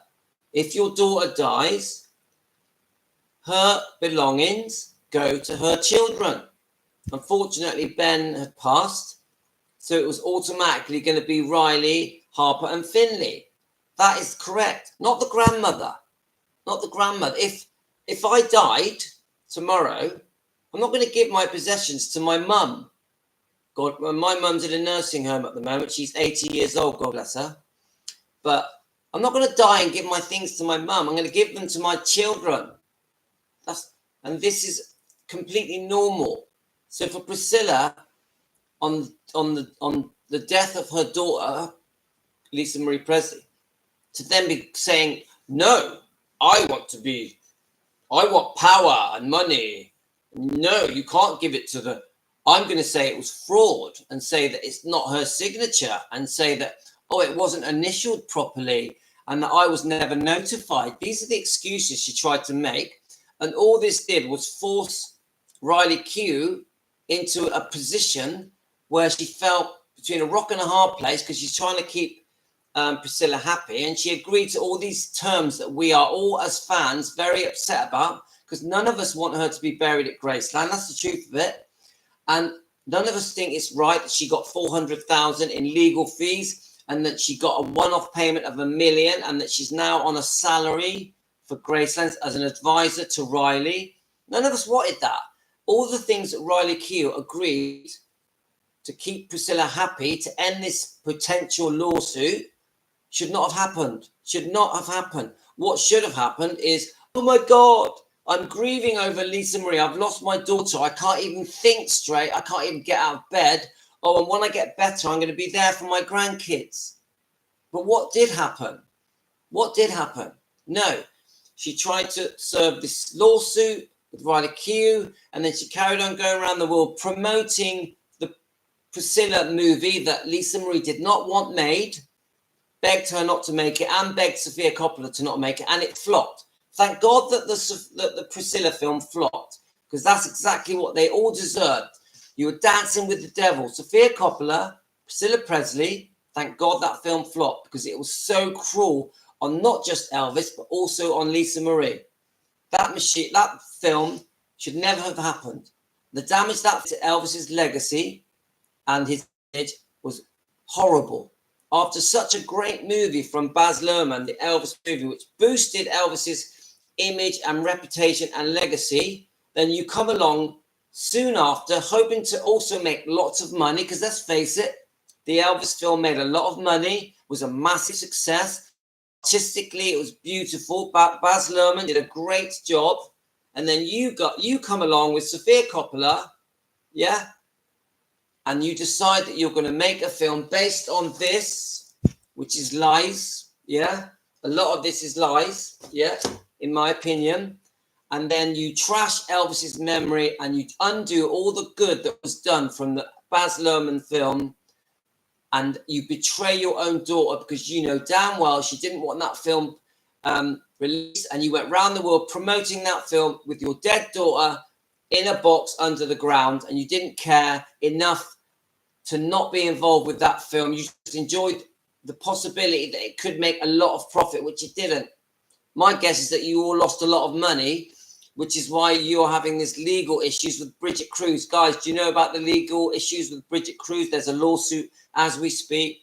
I think Bridget Cruz played a big part in the negotiations behind the scenes with the making of this film. Just in my opinion, I don't know. It's all greed and money and fame, and also trying to portray herself, Priscilla Presley, trying to portray herself as the innocent victim of Elvis, yeah? And to get everyone to believe her story, because I think, in my opinion, that Priscilla thought that after many of us watched the Priscilla film, Sofia Coppola version, yeah, that we were all going to switch and be on her side and understand her point of view and understand that she was the victim of Elvis. No, Priscilla, that's not what happened. We all saw the film for what it was, and that was an attack on Elvis. The Priscilla film was an attack on Elvis. It wasn't going to boost Priscilla's image and make everyone change their mind about Priscilla and think Priscilla was the nice person that was the victim. No, Priscilla, it made everyone hate you a lot more. Hi, KNS. Hi, Great Southern Landlady. Good morning to all of you. So I just say this in case Priscilla's watching. The Priscilla film seriously harmed your reputation. It seriously harmed any chance of any kind of apology to the Elvis fans on how you treated Elvis. You had a chance to stop that film on behalf of Lisa Marie, but instead you pushed that film to the maximum that you could. And I've seen all the interviews of you trying to promote the Priscilla film, and you're out of order. Your daughter was dead. She was dead in a box. And you're there months later promoting a film that your daughter did not want you to make. And you're doing it for two reasons: for self-gratification and for money. Self-gratification and money, quite key words in your life. You need to apologize. You need to apologize to the Elvis fans and tell the truth and go back through all your mistakes that you've made and how you treated Elvis and say, I'm sorry, I was in the wrong. I did wrong. I did wrongdoing. Come on. And then you might have a tiny chance that the Elvis fans may forgive you. I think it's very unlikely, but if you don't do that, you're going to be hated till the day you die, Priscilla. I don't hate you. I don't hate you at all. Yeah. But many do. Yeah. So if you see, if sense comes to you, you'll do the right thing, and it's not too late. It's not too late. You're 79. It's not too late to try and bring some of the public back on side, some of the Elvis fans back on side. Because the people, the Priscilla worshippers out there, they don't know the true story. They don't know the reality of the harm that you did to Elvis and now doing with Lisa Marie and with Riley Q. They don't know it. They've been brainwashed into believing the fairy tale, which is not true. I'm waffling. I'm ranting. Thanks, Eric. How are you, K&S? K&S, remind me where you are. I always forget. Yeah, I'm glad it flopped. I've watched it 3 times. I can't stand it. Terrible. Boring. Terrible. Sophia Coppola should be ashamed of that film. She seriously does need to apologize. She needs to stop lying and twisting the truth. Now, when I watch interviews, it irritates me how, and actually, this is another video I'm doing, guys. You know, and let me know if you think it's a good idea. She keeps talking about I keep bringing up the Piers Morgan interview that she did, the recent one. And I keep saying that it was a complete whitewash of Priscilla, and that Piers Morgan, I've never seen him so kind and soft in an interview ever. I've never seen Piers Morgan being so polite and friendly, and the type of questions he was asking to be so bland. Why didn't Piers Morgan ask all the correct questions that we as fans need to hear answers to? Why didn't he do it? Why didn't he bring up the unfaithfulness, especially the time when she was unfaithful with Steve Peck in 68, literally a year after the wedding, and then months later after the baby was born? Why isn't that ever brought up? Why didn't he bring up the relationship with Mike Stone and the damage that did, where she broke up the families and took Lisa Marie away? Why didn't Piers Morgan give her a normal interview? What power did they have over Piers Morgan to make him so soft in that interview? I asked you that, guys. But anyway, the reason I mention this is what I'm going to do. I'm going to get the Piers Morgan interview. It's quite a long one. I think it's an hour long. It could even be in 2 parts. I'm not sure. And we are going to go through that interview sentence by sentence. You and me, you guys, me, we're going to go through that interview. We're going to break down everything she says, and we are going to, let's get it up for a laugh. And we're going to pick holes in the lies, because she lies a lot in that interview and she leaves a lot out. And in that interview, let me just get it up. I know that he's interviewed her more than once. Let's see if it comes up. Right, here we go. Amounts of money with the estate. Right. So remember, in this interview, I'm not going to go through it now, but I might just play a little clip of it. He paints her out to be like the royal family, like this doting widow. He even says to her, "Oh, you still love him, don't you?" And she clearly says, "Oh, yes, he's the love of my life." Yeah. It's all this. I can't fit it in my brain why this interview was aired and that anyone would fall for it unless they were a Priscilla fan. It's so ridiculous. Yeah. And when he goes, "You still love him, don't you?" God, how can you still love someone that you've had 20 odd boyfriends? I don't know the exact number, but it's not far off 20. And many of them you were with for many years. But you sit there in front of your 20 odd boyfriends and say he was the love of my life. What is that? Imagine how the boyfriends feel. Must be weird. I'm not even going to look for a clip. I've put it in the middle and I'm just going to press play. I don't know. It's interesting, even now, this is 50 years ago, pretty much, nearly. Yeah.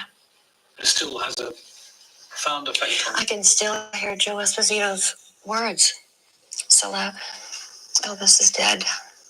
And that was like, I just couldn't imagine him ever, especially, his age and all, being still so young and wanting to do so much and had so much planned, and not having him, not talking to him, not having him be the father of our child. And my big fear was Lisa, and how do I tell her? And she was only 9 at the time.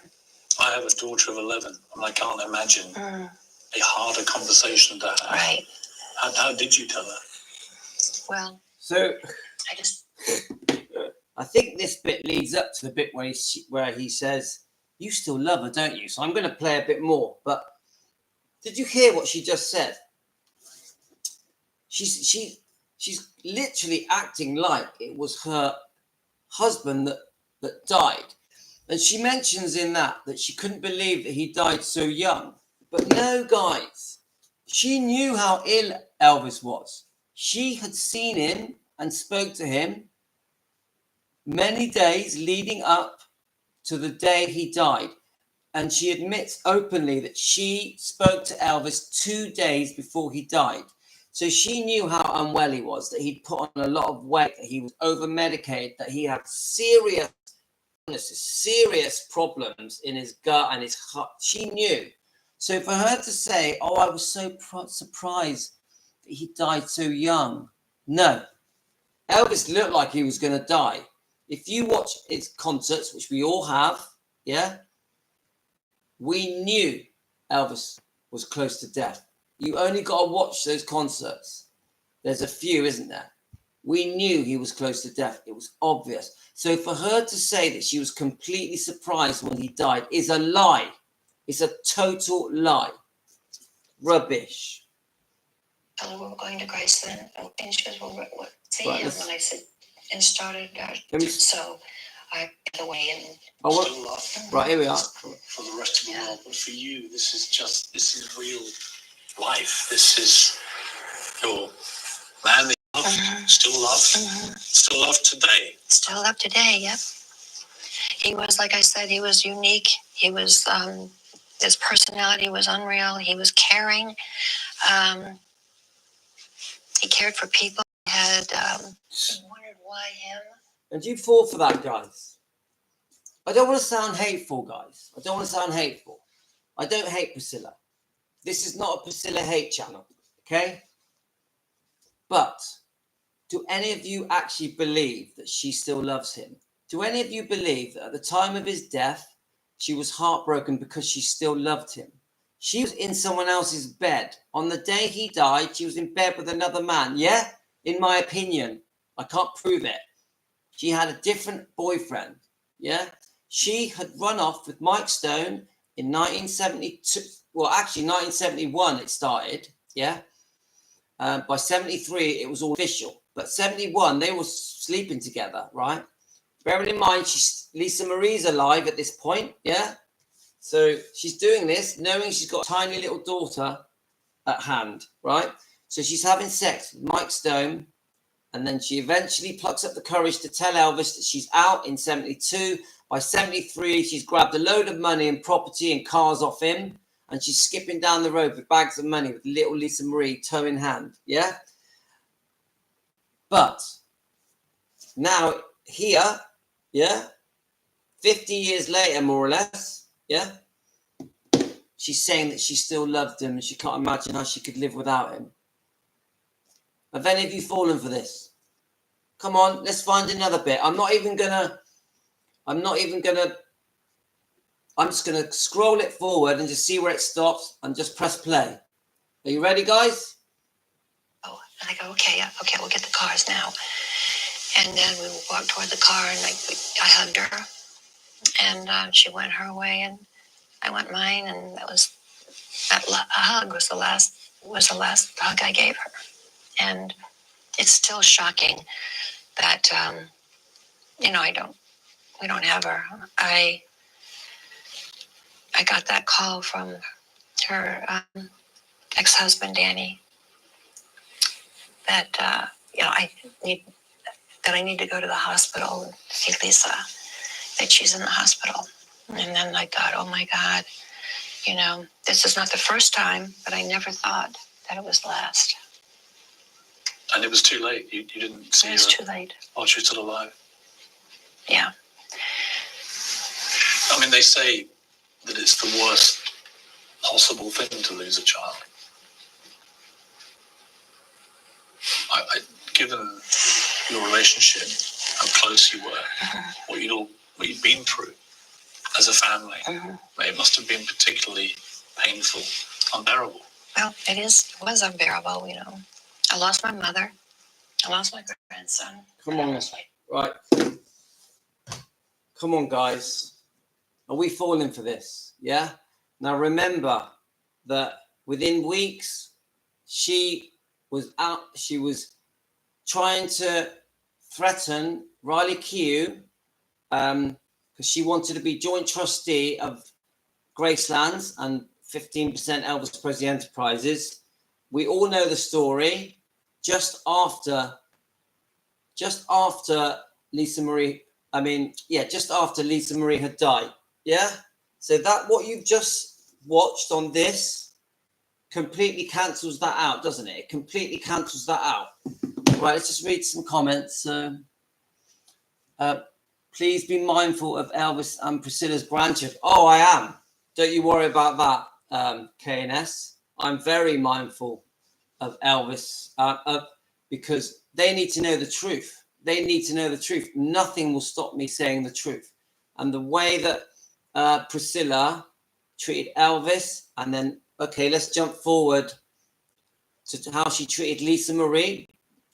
Remember, and it's all in court documents with how Priscilla and Barry Siegel plotted to take away the control of Lisa Marie over Elvis Presley Enterprises, her portion, and Gracelands. Yeah, they secretly plotted to take that away, the power to spend money, and she was foiled. They were foiled by Lisa Marie, and I think that's because Marco Garibaldi actually grasped them up, told them what's going on. He didn't like the fact that they were plotting against Lisa Marie. So, oh yes, I'm very mindful, KNS.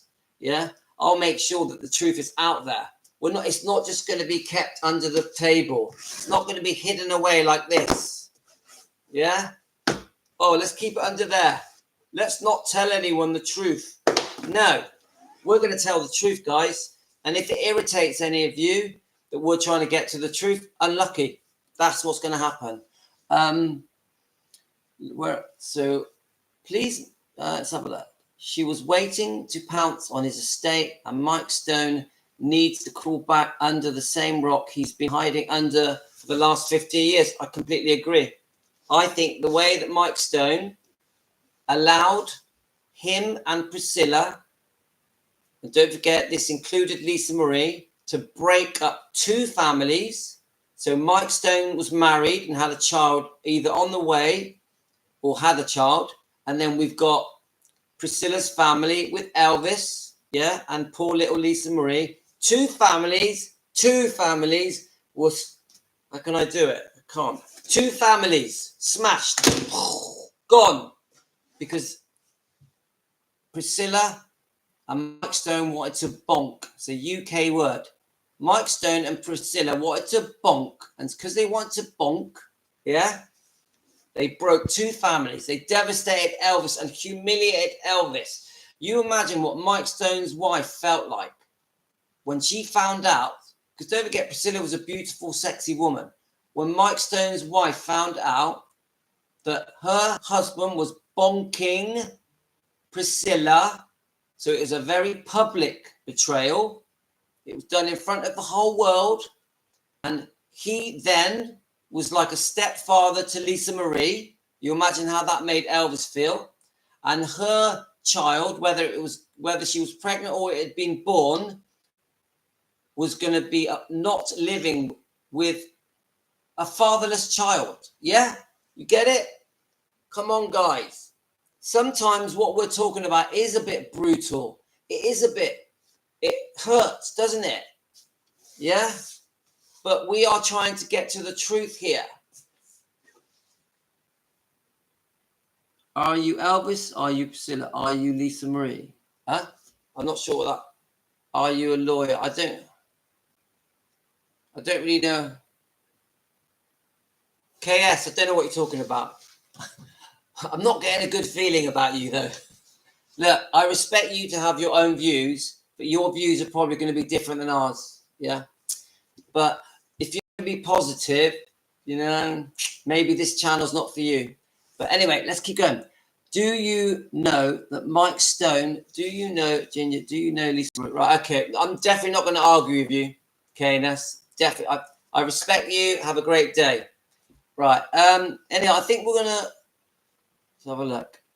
I think we've been on for an hour and 40 minutes. A lot of the things I say to you guys, I've said a million times. I'm trying to get to the truth.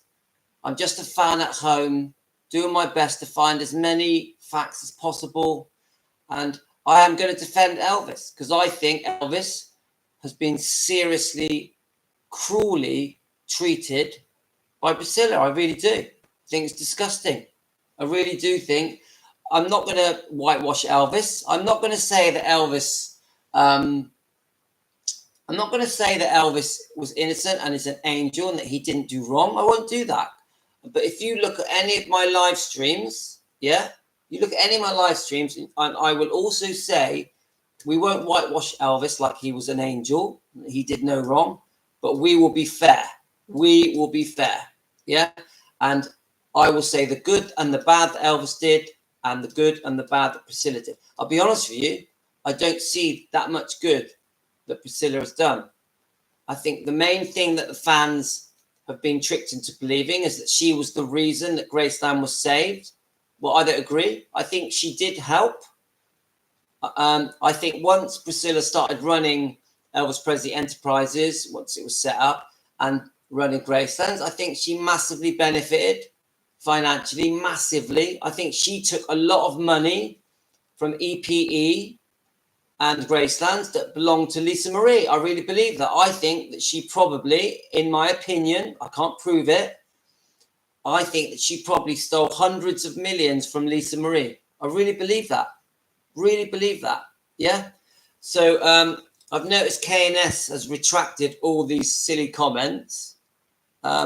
This channel is not about... the comments you were saying, KNS, don't fit this channel. They don't fit the channel. I'm really sorry. I try to be kind and friendly, but this channel isn't for everyone. It's not for everyone. Yeah? So I'm just going to ignore KNS now. So I think, I know we've gone over things over and over. So you know that my next video, yeah, will be, I'm now going to look into what the true reasons are why Vernon Presley, Priscilla Presley, why Gracelands was saved and the financial problems that were happening after Elvis passed. Priscilla takes full credit that she saved Graceland, which is a lie. She takes full credit for the fact that the decision was made to open it as a living museum, which is another lie. And the other thing, when Gracelands became successful, Priscilla takes full credit for the fact that it was successful. When anyone that does a little bit of homework know that Jack Sodden was the money brain launching Graceland. Jack Sodden was the money. He was the intelligent man, the financier. But I think hundreds of people were involved in the launching of Graceland. And I also believe this, that the reason they let Priscilla take the helm of the launch of Graceland is because she had this trust, this deed of trust, this massive amount of money that she had forced out of Elvis, this deed of trust, this charge, this lien that was placed on Graceland, that gave her a lot of power. And this was part of the demands that she made for the second divorce settlement that she conned out of Elvis, because the second divorce settlement was a total con, and she nearly bankrupted Elvis to get it. And Elvis was such a big softy, he gave in to all her demands. So do you understand what I'm saying to you?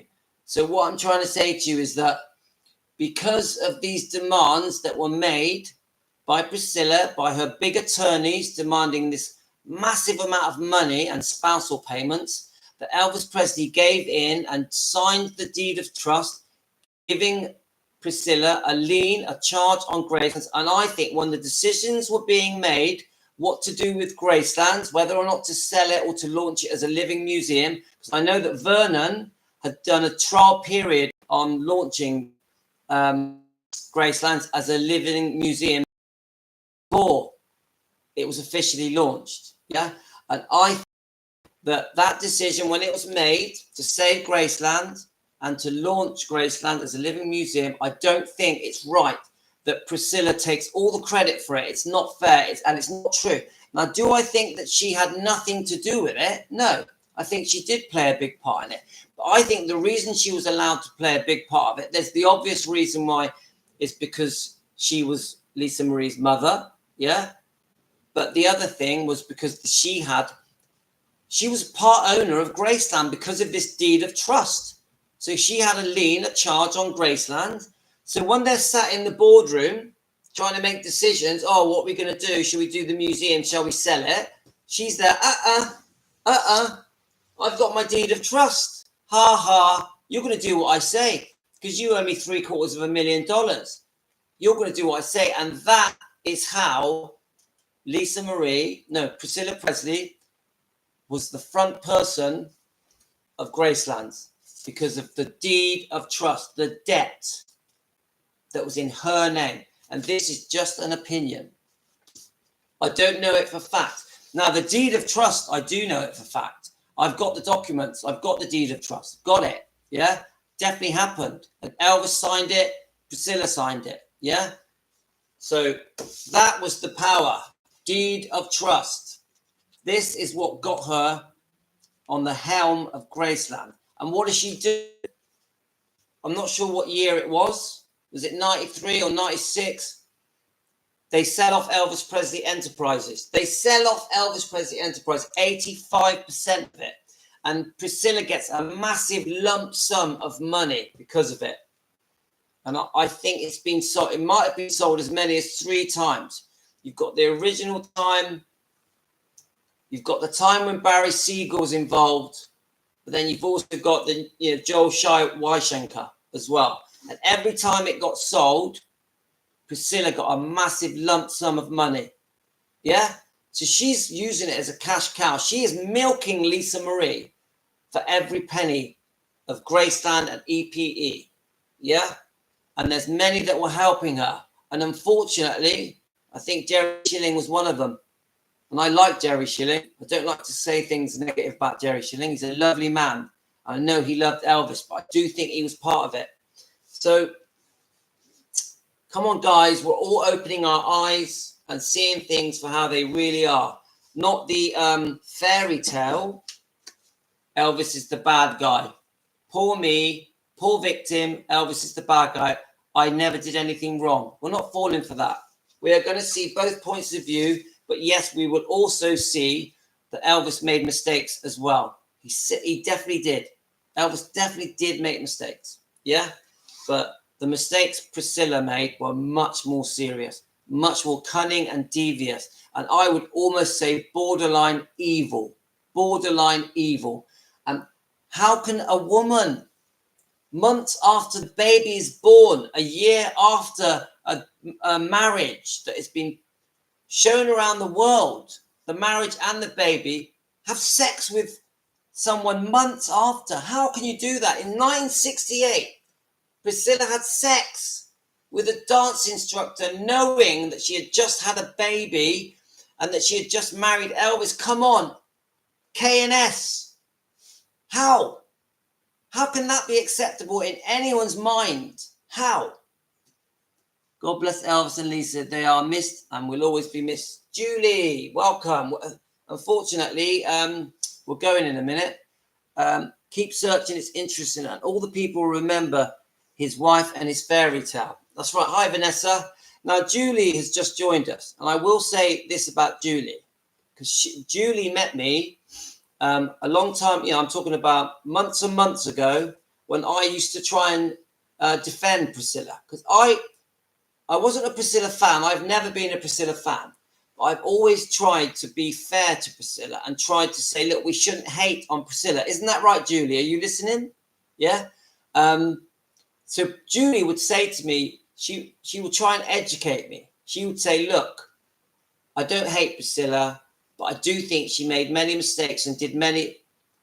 All right, so you are listening, Julie. I want to thank you, Julie, because actually you did help me.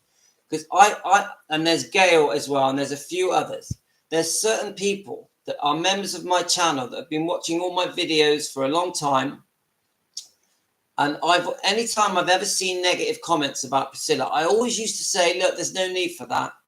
Why are we hating on Priscilla? We shouldn't be doing it. Let's show respect. Let's be kind. Hate isn't a good thing. We don't know both sides of the story. This is what I would always say to Julie. Yeah.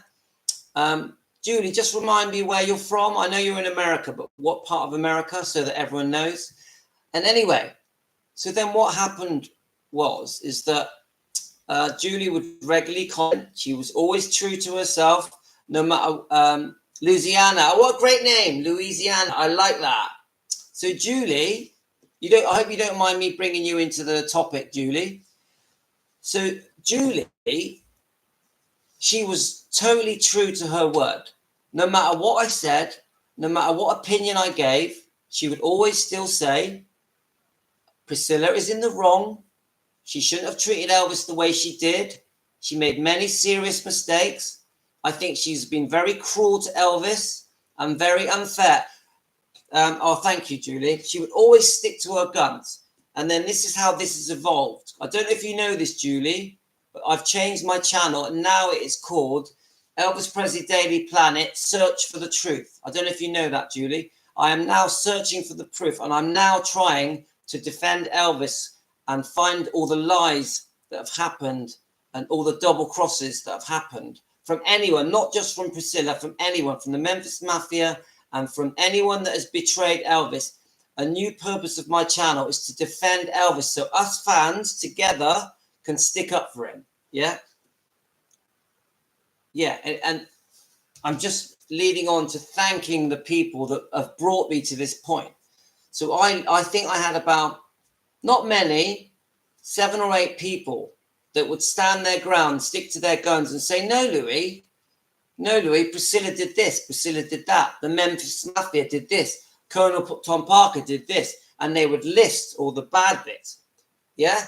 So now this is what I'm trying to do. I'm not trying to create hate. I definitely am not a hateful person. I don't want no hate. I just want us together as a family, because you guys are a family to me now. I've invited you into my home and I want us to do this together. We are on a wave of comments. This is what I've been saying. We're on a wave of your comments. So your comments are coming in. I'm reading them and then I'm basing a lot of my videos now on your comments. So your comments are leading the way on this channel. You say things, I go off and do my research, and then I come back with live streams daily based on the comments you guys are telling me. And it's all about finding the truth, because your comments are telling me things that have happened. A lot of these things I didn't even know. And your comments are helping me find the truth. And then I'm making the live streams. Then we're talking about it. And this is our only way of standing up for Elvis, by reading your comments and making these videos, because we don't have any other way to stand up for Elvis other than commenting on the YouTube Elvis channels. That's our only way. It literally is our only way. So anyway, so I had about 6 different people disagreeing with me, saying to me that I'm being too fair on Priscilla and too kind on her. And they were telling me their reasons.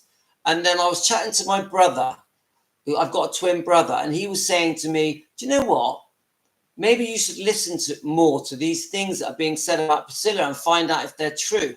Then I had my wife. I was chatting my wife, Aurora, and she was saying to me, well, if it means so much to these people to say these things about Priscilla, maybe you should find out if it's true. So this got me thinking. Gail was one of them. She's not here now. And I thought, I'm going to do some research. And I spent about a week, and I literally read loads of things, Googled loads of things. I reckon I watched 1,000 videos. And at the end of that week, it was like a new me came out of me that completely understood how wronged Elvis had been, how betrayed Elvis had been, mainly by Priscilla, yeah?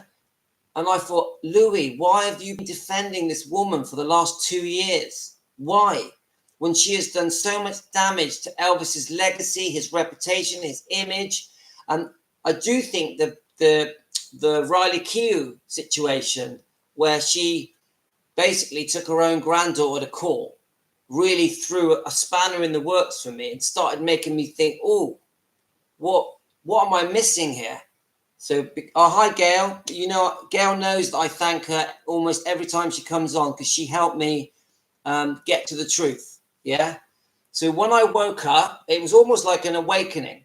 When I said, what have you been doing, Louis? You should be defending Elvis. You shouldn't be saying, oh, there's no need to fall out. Let's all be nice to each other. Let's all be kind. Because this is what I was saying to people. Let's be nice. Let's be nice. No, because by being nice and ignoring the truth, I wasn't helping Elvis. I was harming Elvis. So now the whole purpose of my channel at the moment, all the focus has gone on finding the truth for Elvis and defending Elvis against anything negative that is being said about him and that has ever been said about him, ever. And that includes in the books, because I'm going to go through all the books, all the documentaries. I'm going to go through many of the interviews. I'm definitely going to go through the Piers Morgan interview. We're going to go through that in detail, and we are going to pick out these lies, and we are going to defend Elvis to the max. And anyone who doesn't like that shouldn't be on this channel, because that's why we're here. And I have no problem with Priscilla Presley people that love Priscilla Presley. I completely respect you. But I'm hoping that you, through this channel and through the subscribers and the comments that we get on this channel, I'm hoping that you start to see it from a different light and you understand that Elvis was betrayed massively by Priscilla and by the Memphis Mafia and by Colonel Tom Parker, yeah, and a few others as well. And Elvis was such a sweet, innocent man. Yes, he made mistakes. He was a bit naughty, wasn't he, Elvis? A bit naughty, but he was a good-hearted, decent Christian man that only wanted good for the world and what good for. He was the best famous person towards his own fans that you will ever get. Let's forget that he can sing and he was beautiful. Elvis was a beautiful man. He had a beautiful heart, and he didn't deserve his treatment the way he got treated by, especially by Priscilla and the Memphis Mafia. He didn't deserve it. They went too far. And it's by me breaking down all these facts, especially the timeline on the unfaithfulness with Priscilla and the timeline with the divorce settlements. Yeah? As soon as we start breaking down the divorce settlements, the unfaithfulness, and then jumping forward, the ways that she treated Lisa Marie while she was running that company and running Gracelands, the greed, the money grabbing, and then jumping forward again to when poor Lisa Marie dies and how the lawsuit or the attempted lawsuit with Riley Keough, and then we've got the one that's playing out now with Bridget Cruz. Too much. So thank you, Gail, and thank you, Julie. I will never forget it, ever. You literally have changed my life. I'm very, very grateful.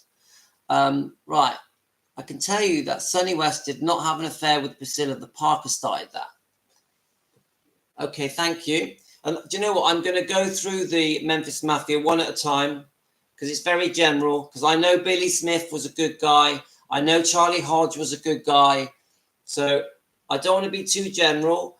And even with the Memphis Mafia, I'm not just going to say the negative stuff. I will also say the good stuff. I'm going to see the good and the bad in the Memphis Mafia.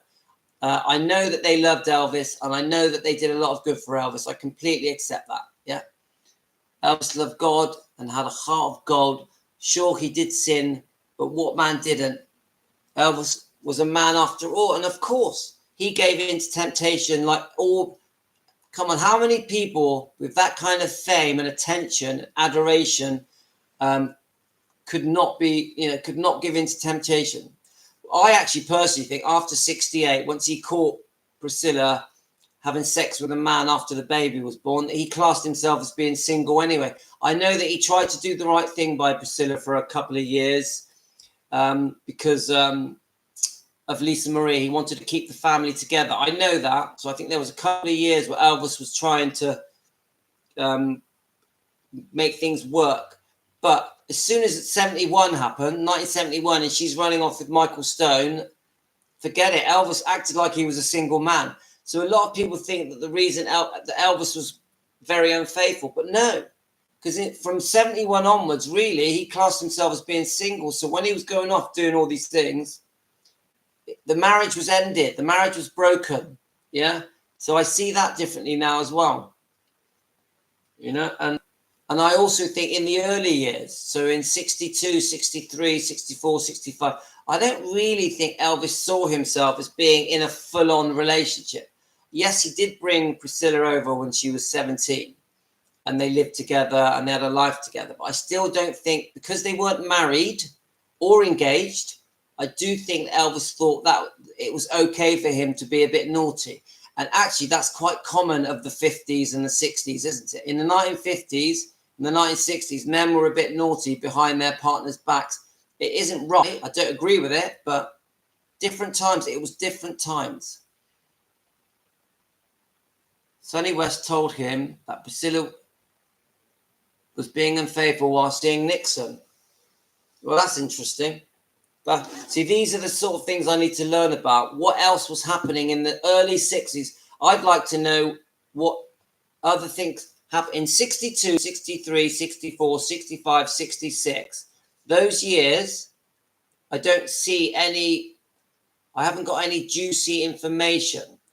Yes, we've got loads of information about the life that Elvis was having with Priscilla, you know, with the horses and the holidays, and that Elvis would like to drive from his movies in his giant camper van, in his giant RV. He would always love to drive, I think, from LA, California, and drive back to Memphis, and they would have this lovely road trips. So there's loads of great footage and pictures and memories of that period with the Memphis Mafia and family and Elvis and Priscilla all having the time of their lives. I've got loads of information about that, which I love, and it's all in all my videos that I make.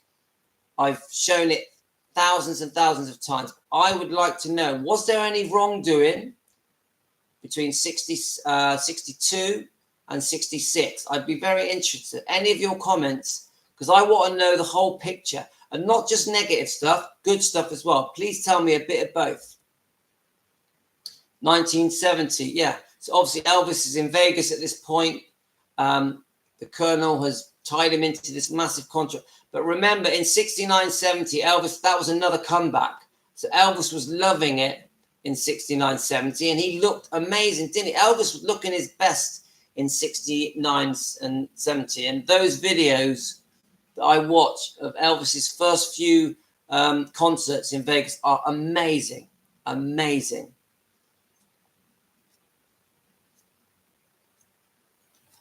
Yeah. As far as I know, Julie, that she had a 1 year long secret affair with Mike Stone in 1971. Now, were they still living together in that year? It is possible.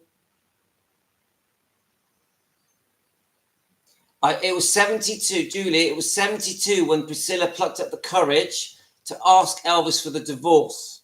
Yeah. So, but did Elvis find out in 71? I'm not sure. I don't know. What do you think, Gail? Do you think Elvis knew in 1971 about the Mike Stone affair?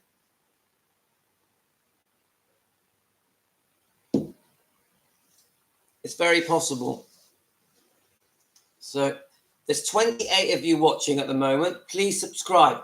It says on my statistics that 78% of the people that watch my YouTube channel are not subscribed. So please subscribe.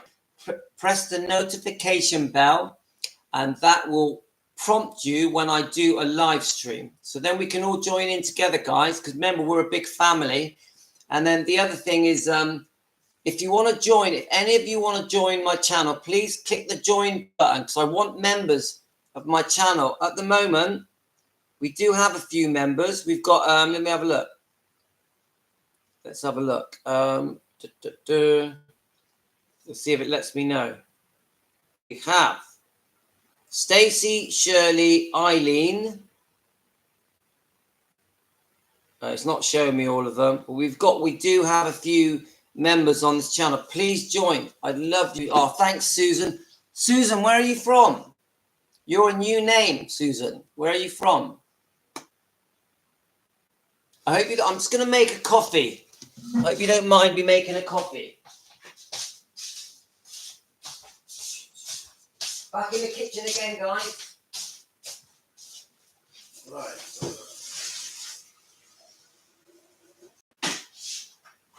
My wife makes sure that I keep everything clean or I get told off. If I don't keep the kitchen clean, she comes home, and she's coming home today at 12 o'clock because it's our son's prom day, graduation day. So we're all going to go there. And the first thing she's going to say to me is the kitchen clean? First thing she'll say. So I have to keep the kitchen clean. Right. So I put butter in my coffee because it stops me feeling hungry. Because I'm on a diet, guys. And it's the butter that stops that hunger craving.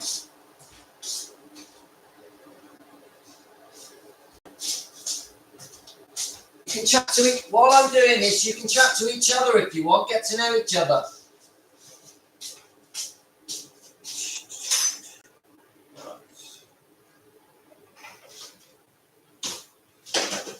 It's getting sunny here in the UK. I'll open the windows, let the sun come in. I'm going to get the camper van out today and give it a polish. I'm going to polish the camper van out because my son wants me to take him and his 6 friends to his prom. So we're going to go in the 1967 camper van that I restored, which is a bit of fun.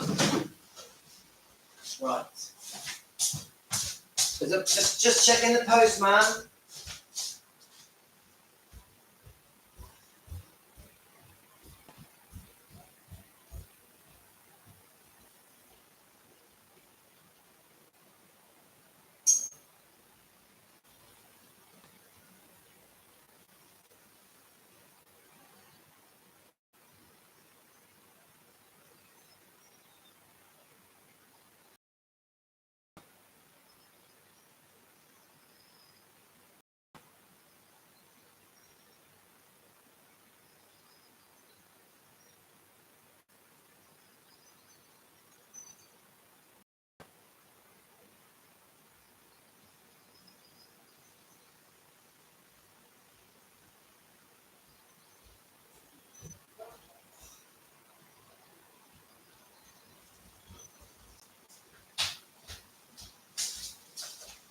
Right, let's get this coffee.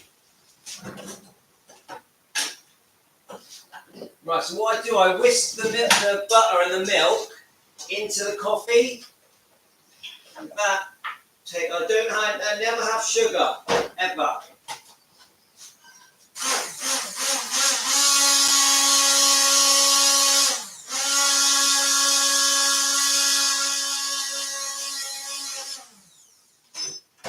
Put it in the cup.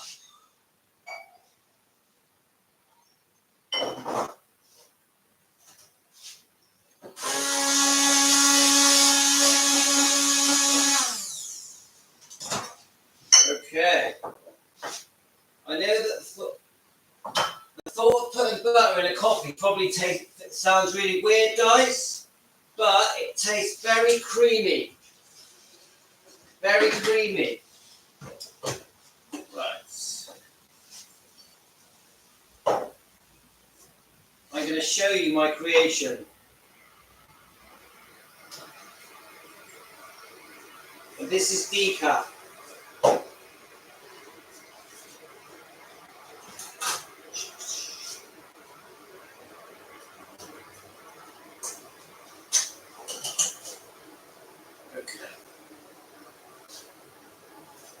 Alright, let me show you what I made. So if you guys are feeling hungry all the time, and you're trying to lose some weight, creamy coffee.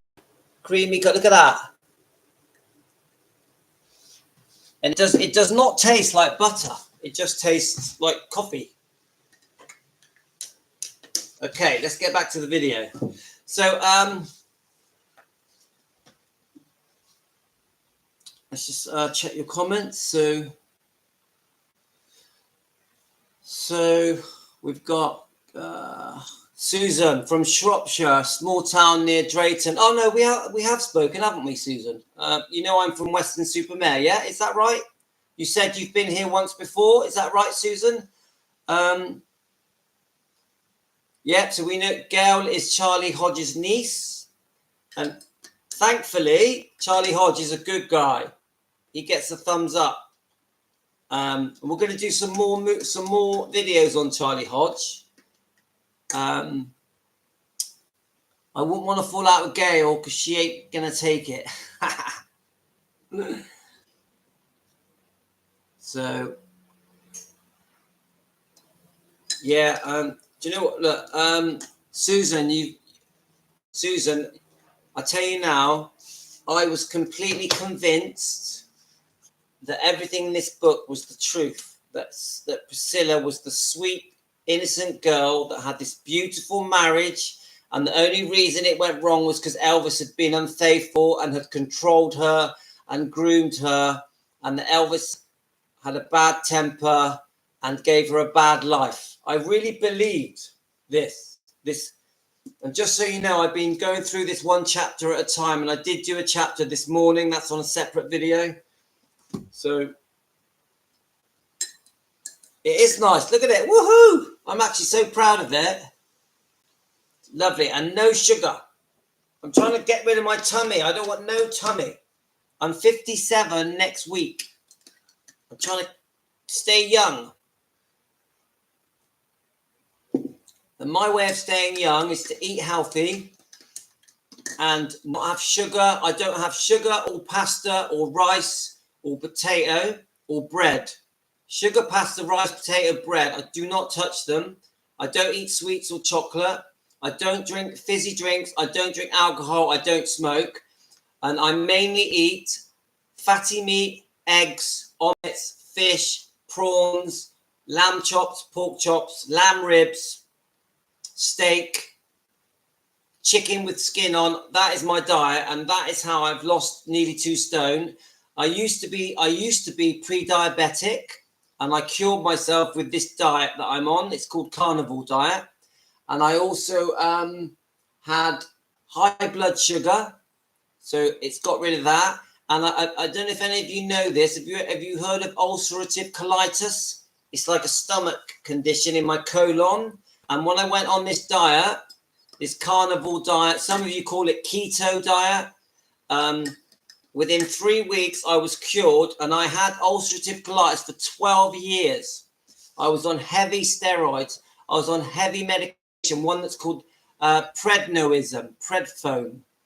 And as soon as I went on this diet and I stopped eating the sugar, the pasta, the bread, the heavy starchy carbs like potato, as soon as I stopped those things, and I stopped cereals, and I only eat twice a day, I don't snack, all of my health issues subsided, and I do not have ulcerative colitis anymore. So guys, if you want to lose weight fast and get well and boost your energy, because my energy levels have shot right up because of this diet, do it, guys, do it. You won't regret it. You will not regret it. So anyway, as we were saying, I've read chapter 7 on here, and tomorrow I'll do chapter 8. I've also been doing this book, and I'm up to chapter, let me have a, we are on chapter 5. So I have found this book boring, but we'll just see how it goes. She definitely was not. And this is all part of the lies. So Julie says she had an affair with Frankie Lyman in the 1960s. I never knew that. I want to... Who said that then, Julie? Let me just get him up. Frankie Lyman. Let's just see what comes up. Priscilla and Frankie Lyman. Google is so amazing. So Frankie... I've never heard of Frankie Lyman. Was he a singer?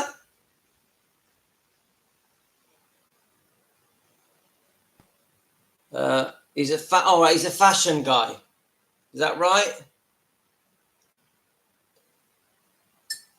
Is it fashion?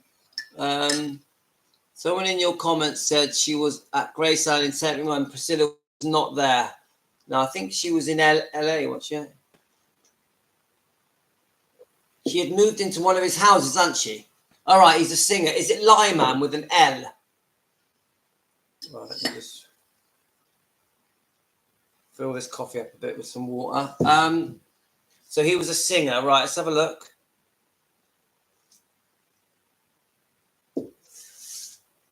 Right, Frankie Lyman.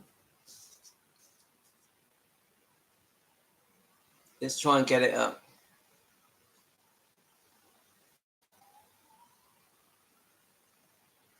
Singer. Right, let's just see if anything comes up.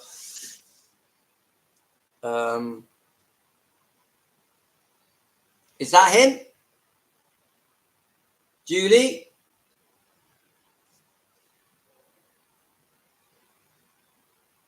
I actually don't know who he is. I bet if I played his songs, I bet I would. Yes, right. Let's get a song of his up, shall we? Frankie Lyman. See, I didn't know about that. I'm going to have to look that up. So, is it true, guys? Do you think it's true? Frankie Lyman song. Sets are not the only things that can be brought back and used again through ingenuity and a little rearranging. This particular tune is not a new one. It was brought back and it's healthier and bigger than ever. It's called Little Bitty Pretty One. Ladies and gentlemen, Frankie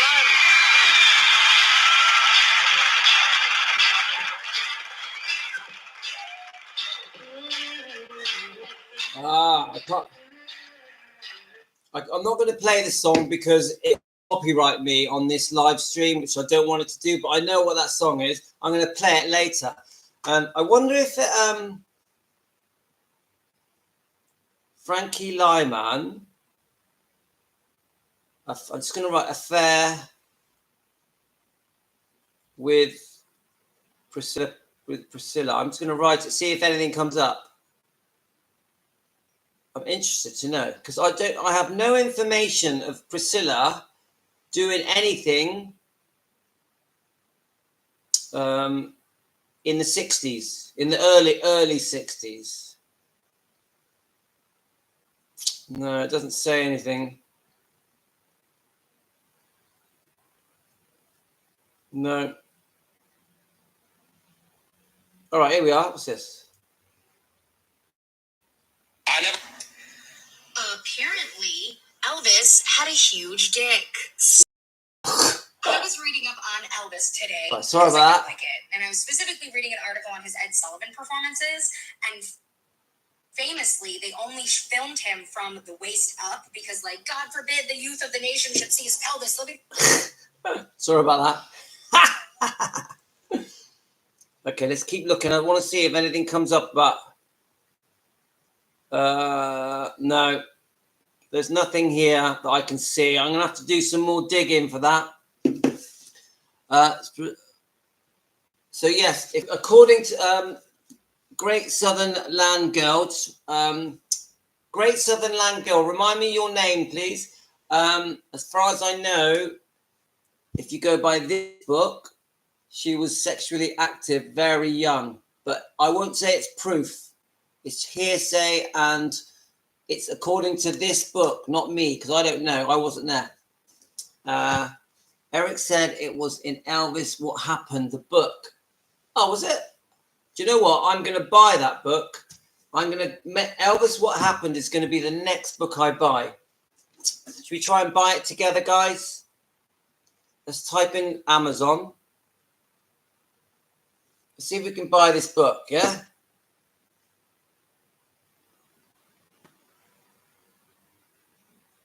So what I tend to just do one chapter at a time with these books, guys, because right, it's got them here, but is it? Let's just have a look, see if they come up. Oh, they've got original ones. £52 for an original. Let's go on eBay. eBay's a bit better. £52 for an original Elvis What Happened book. Right, Elvis What Happened. We don't need an original. Okay, let's have a look. Look at that. £72. £72 for an original. Guys, if any of you have got the original book of Elvis What Happened, it's worth an absolute fortune. Yeah, Eric, it's worth a lot of money, mate. It's a valuable item. But there's nothing, you can't buy it cheap. You cannot buy it cheap. There are no cheap versions of Elvis What Happened. Why? Come on, don't they even have re-releases?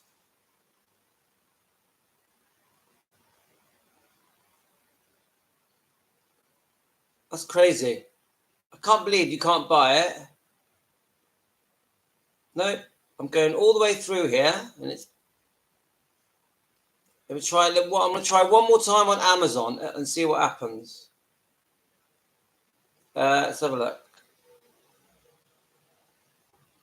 £90. £90. What is that? You've got Elvis the Untold Story, which is $7.99. Now that's cheap. But that's not the one I want. We've got Elvis and Me is very cheap. £10, you'll get it. But Elvis, you got Elvis and Ginger, only £18.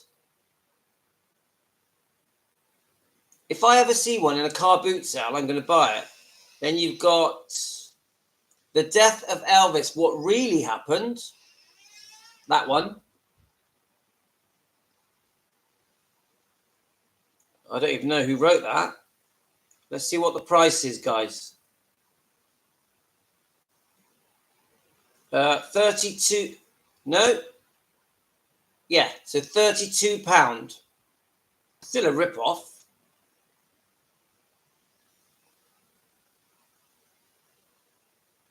I'll tell you what I'm going to do. I'm going to go on eBay and I'm just going to write in Elvis book. See what comes up.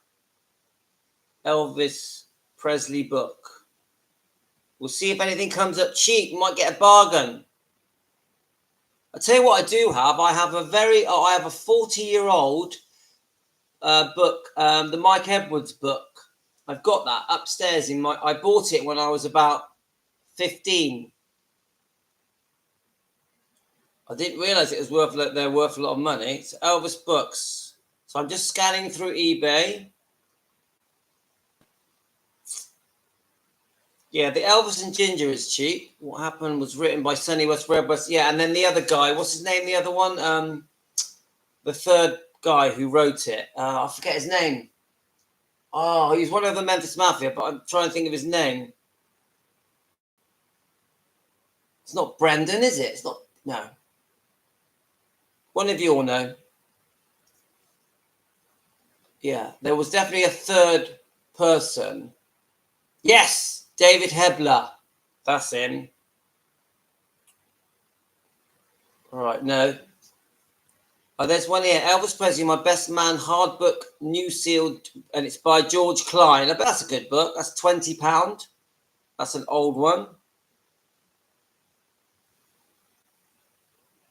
That's it now. I'm searching for that Elvis What Happened book now. I want to get it. I'm going to buy it cheap. Maybe I should get into buying Elvis memorabilia and making a profit. What do you think, guys? Build up a collection. It looks to me like these things are going up in value. It looks like they're quite good investments.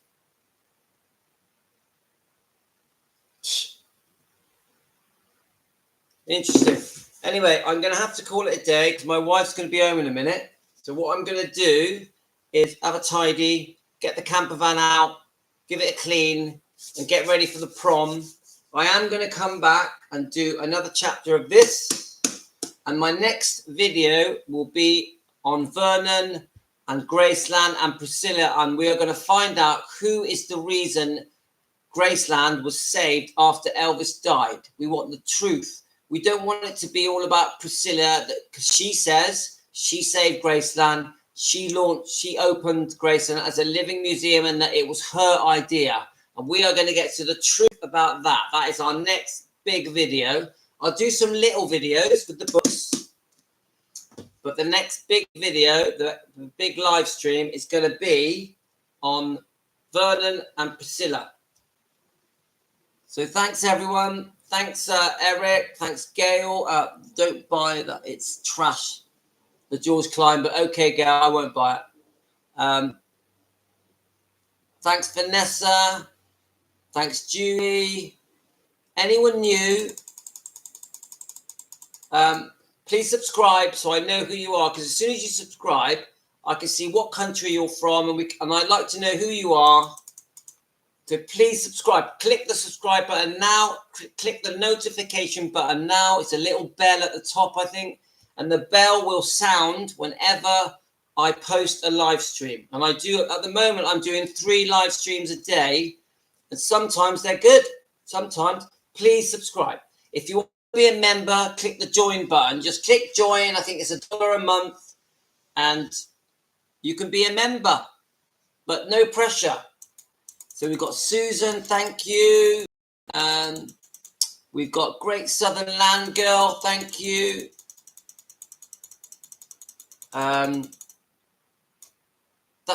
There's 30 of you watching. So to all 30 of you people watching around the world, I'm sending you love. We all love Elvis, and that's why we're here. And we are here to defend Elvis, and we are here to search for the truth together as a big family. And you're all welcome into my home. Thanks, guys. Have a great day. I really appreciate everything you've done for this channel. Really appreciate it. Thank you, guys.